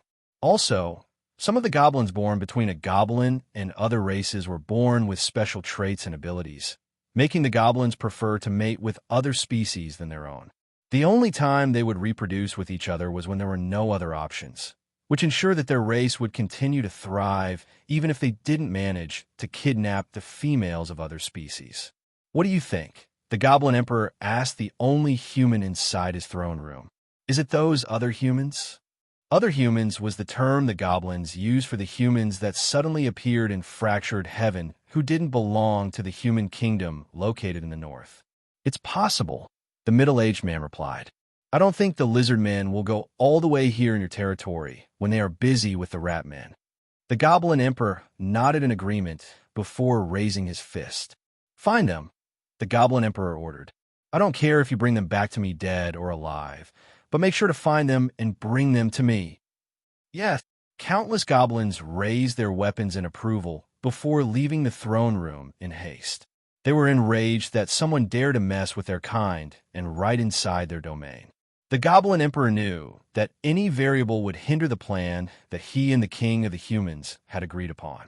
So it was best that they eliminate any threat that could potentially stop the plan that could free them from the cage that had held them captive for hundreds of years. 13 watched as Ratatosker smashed the head of a goblin with a single punch. All rat men were supposed to be under the restriction the Goblin Emperor had placed upon their race using the power of the Shard of Origin. But the white rat man, who had undergone an evolution, was able to break free from this restriction and finally got the revenge he always wanted. Even without 13's help, Ratatosker would definitely awaken a power that would free him from the bindings of the Origin Shard, allowing him to save his race from oppression. 13 had merely sped up this process by allowing Ratatosker to drink the blood of the red dragon they had slain in the Valbera archipelago 3 years ago. The hero of the Ratmen race came from a family of warriors, so he already knew how to fight. However, 13 knew that Ratatosker would be unable to defeat the rank 8 Goblin Emperor with his current rank, which was a rank 4 alpha monster.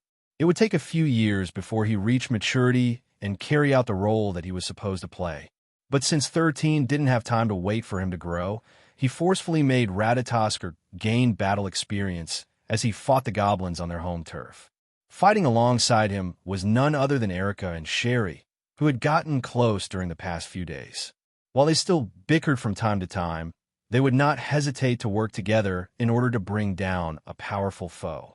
Of course, while everyone was busy fighting, the teenage boy was busy sipping tea and admiring the blood-soaked battlefield with Tiona. Zion, are you really just going to watch and let us do all the fighting? Erica shouted as she cast a dozen magic bullets at the goblins that were surrounding her. Yes, 13 replied before sipping the tea in his hand. Your bitterness makes my tea taste better. Keep it up, great sorceress Erica. UF*Kerr. Erica growled in anger. However, as much as she wanted to kick the teenage boy and pull him into the fray, she knew that she wouldn't be able to do it. She truly didn't understand why an apostle like her was unable to beat someone who was only a rookie. No matter how much she thought about it, she still couldn't understand how Zion was stronger than her. The only thing she could do was shout and nag at him and maybe pinch his cheek or pull on his ear. But when it came to actual fighting, the teenage boy could easily beat her in a few moves. In the end, he would even spank her bum while telling her that she needed to be disciplined. After that traumatizing experience during her training, she no longer had the courage to challenge Zion to a spar ever again. Sherry, on the other hand, was getting used to fighting in close combat. With the help of her Blade Panther, Moors, she was able to hold her ground, even when fighting many enemies at once. Of course, she could only fight rank 1 goblins and beat rank 2 goblins with Moor's help.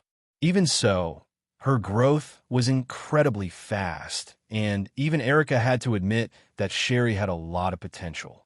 I guess Zion saw the potential in her, Erica thought. What the sorceress didn't know was that her guess was far from the truth. 13 took good care of both Erica and Sherry due to one reason and one reason only. Both of them were cannon fodders. Although he had no idea when the two of them would have to face their fated day, he would definitely ensure that both of them would have the strength to overcome this hurdle. As someone who had decided to fight against fate, he would not just stand by and let his people suffer under his watch. Christopher, Erica, and Sherry, the 3 of them were the cannon fodders that he was raising. By the time he was done with them, all 3 would become powerhouses who would accompany him in his battle against fate. Suddenly, 13 glanced toward the north and narrowed his eyes. I want all 3 of you to wrap things up in 5 minutes, 13 ordered. If you're still not done by then, I'll make sure that the 3 of you will undergo hellish training for 3 days. Erica, who had already experienced such hellish training, no longer hesitated and unleashed fireballs left and right. Ratatosker, who had been forced to fight against T1 and his troll party, had also experienced a one-sided beating, and he sure as hell didn't want that to happen again. Sherry, who still hadn't been baptized by 13's direct training, noticed that Erica and Ratatosker truly looked in a hurry as they annihilated everything that stood in their way. For minutes later, 13 clapped his hands and ordered the 3 of them to gather at his location.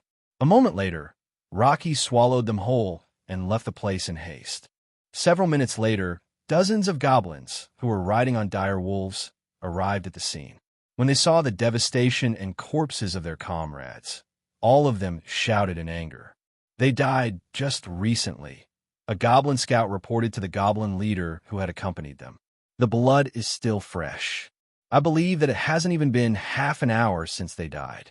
The other scouts also looked at the footprints on the ground, but the only thing they saw was the footprints of lizard men. Tiona's subordinates had erased the footprints of Erica, Sherry, and Ratatosker and replaced them with the molded footprints of the lizard men that littered the battlefield. But what confused the goblin scouts was that the footprints only showed that they fought inside the camp. They didn't see any signs that the lizard men had left the battlefield, so the goblin scouts all took out their weapons and observed their surroundings. Several minutes later, the goblin leader deemed that there was no enemy in sight, so he hurriedly ordered one of his scouts to report to their emperor that another goblin camp had fallen under the hands of the enemies. All the goblins were starting to get terrified now, and a mass migration was taking place.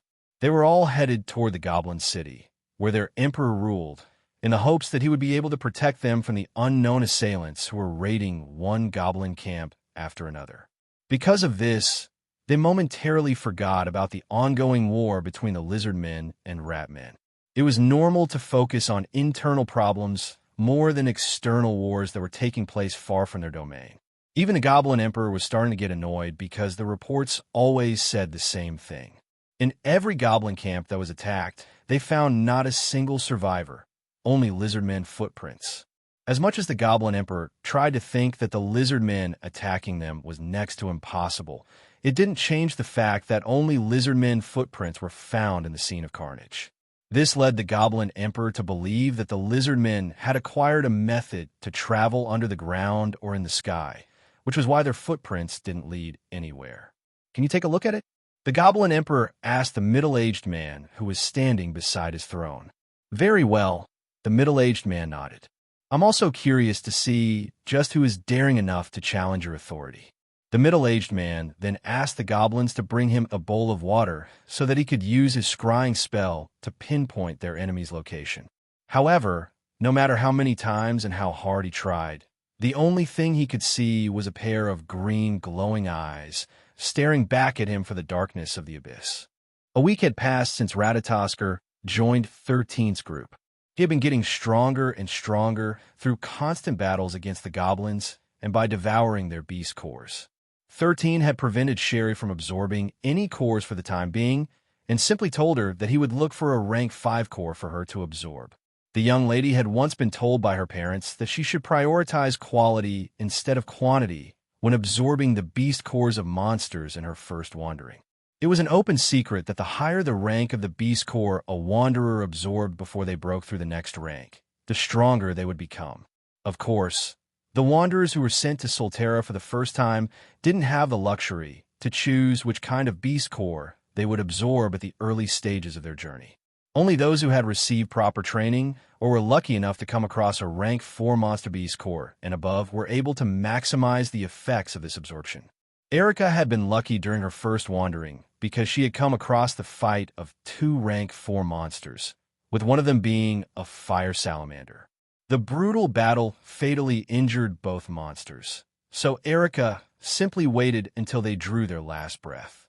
She chose to absorb the core of the 2 rank 4 monsters, paving the path for her to become a powerful sorceress who specialized in fire magic.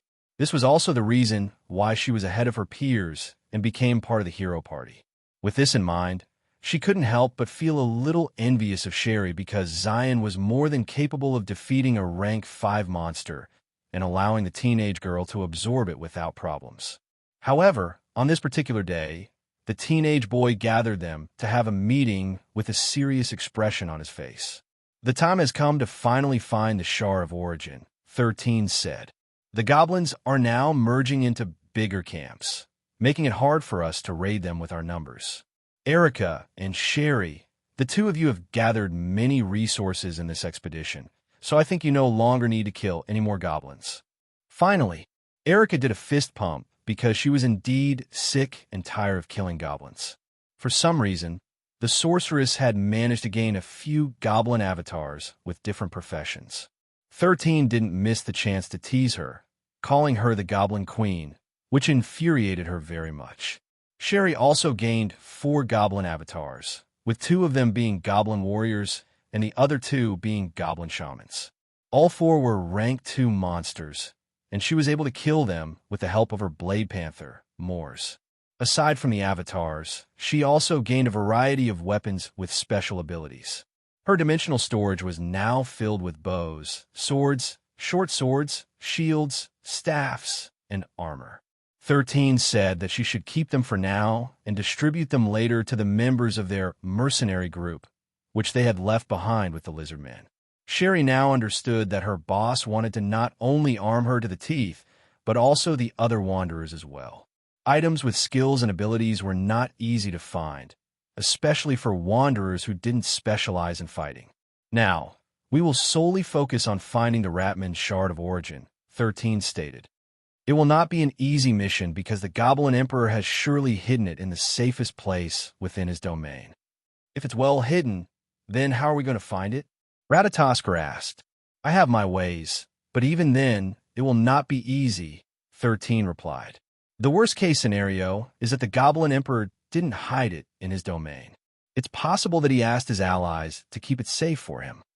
When 13 said this possibility, the faces of his 3 comrades became grim. It's only a possibility, 13 clarified. The chance of this happening is very low, unless the Goblin Emperor and the Human King have a special agreement. If that is indeed the case, then things will become more complicated. But I trust the greed of goblins. They will not allow something of such value to be taken away from them. After all, whoever holds the Shard of Origin holds the fate of the Ratmen in their hands. Relinquishing such a power is difficult, so I have every reason to believe that the Shard of Origin is still within the territory of the goblins. Erica and Sherry knew that Tiona could summon a clone, which Zion always used to scout enemy locations. Because of this, they believed that the same clone was currently looking for the Shard of Origin while they were traveling under the ground. Little did they know that there were actually over 100 monsters currently searching high and low for the artifact. The Ratman Shard of Origin was a large orange crystal that was as big as a car's tire. It weighed a ton, so unless someone was strong enough to carry it, stealing it was not an easy task. It also couldn't be stored in storage items, so finding it was not impossible. As long as they were able to detect the faint fluctuations that it radiated, they would be able to find its location. The members of the parade of 100 demons were more than capable of finding the Shard of Origin as long as they were within its range. With all of them possessing the skill Unblocked Passage, there was no place they couldn't infiltrate. 13 had also changed Tiona's commander skill and replaced the skill Kiss of Death with the skill Rarity Detection. This was an ability that could be used to detect precious gems, ores, and artifacts within a 50-meter radius of each of the members of the 100 demons, making it a very useful skill in finding what they were looking for. The days passed swiftly, and finally, after 5 days of searching, they finally found the location of the Shard of Origin.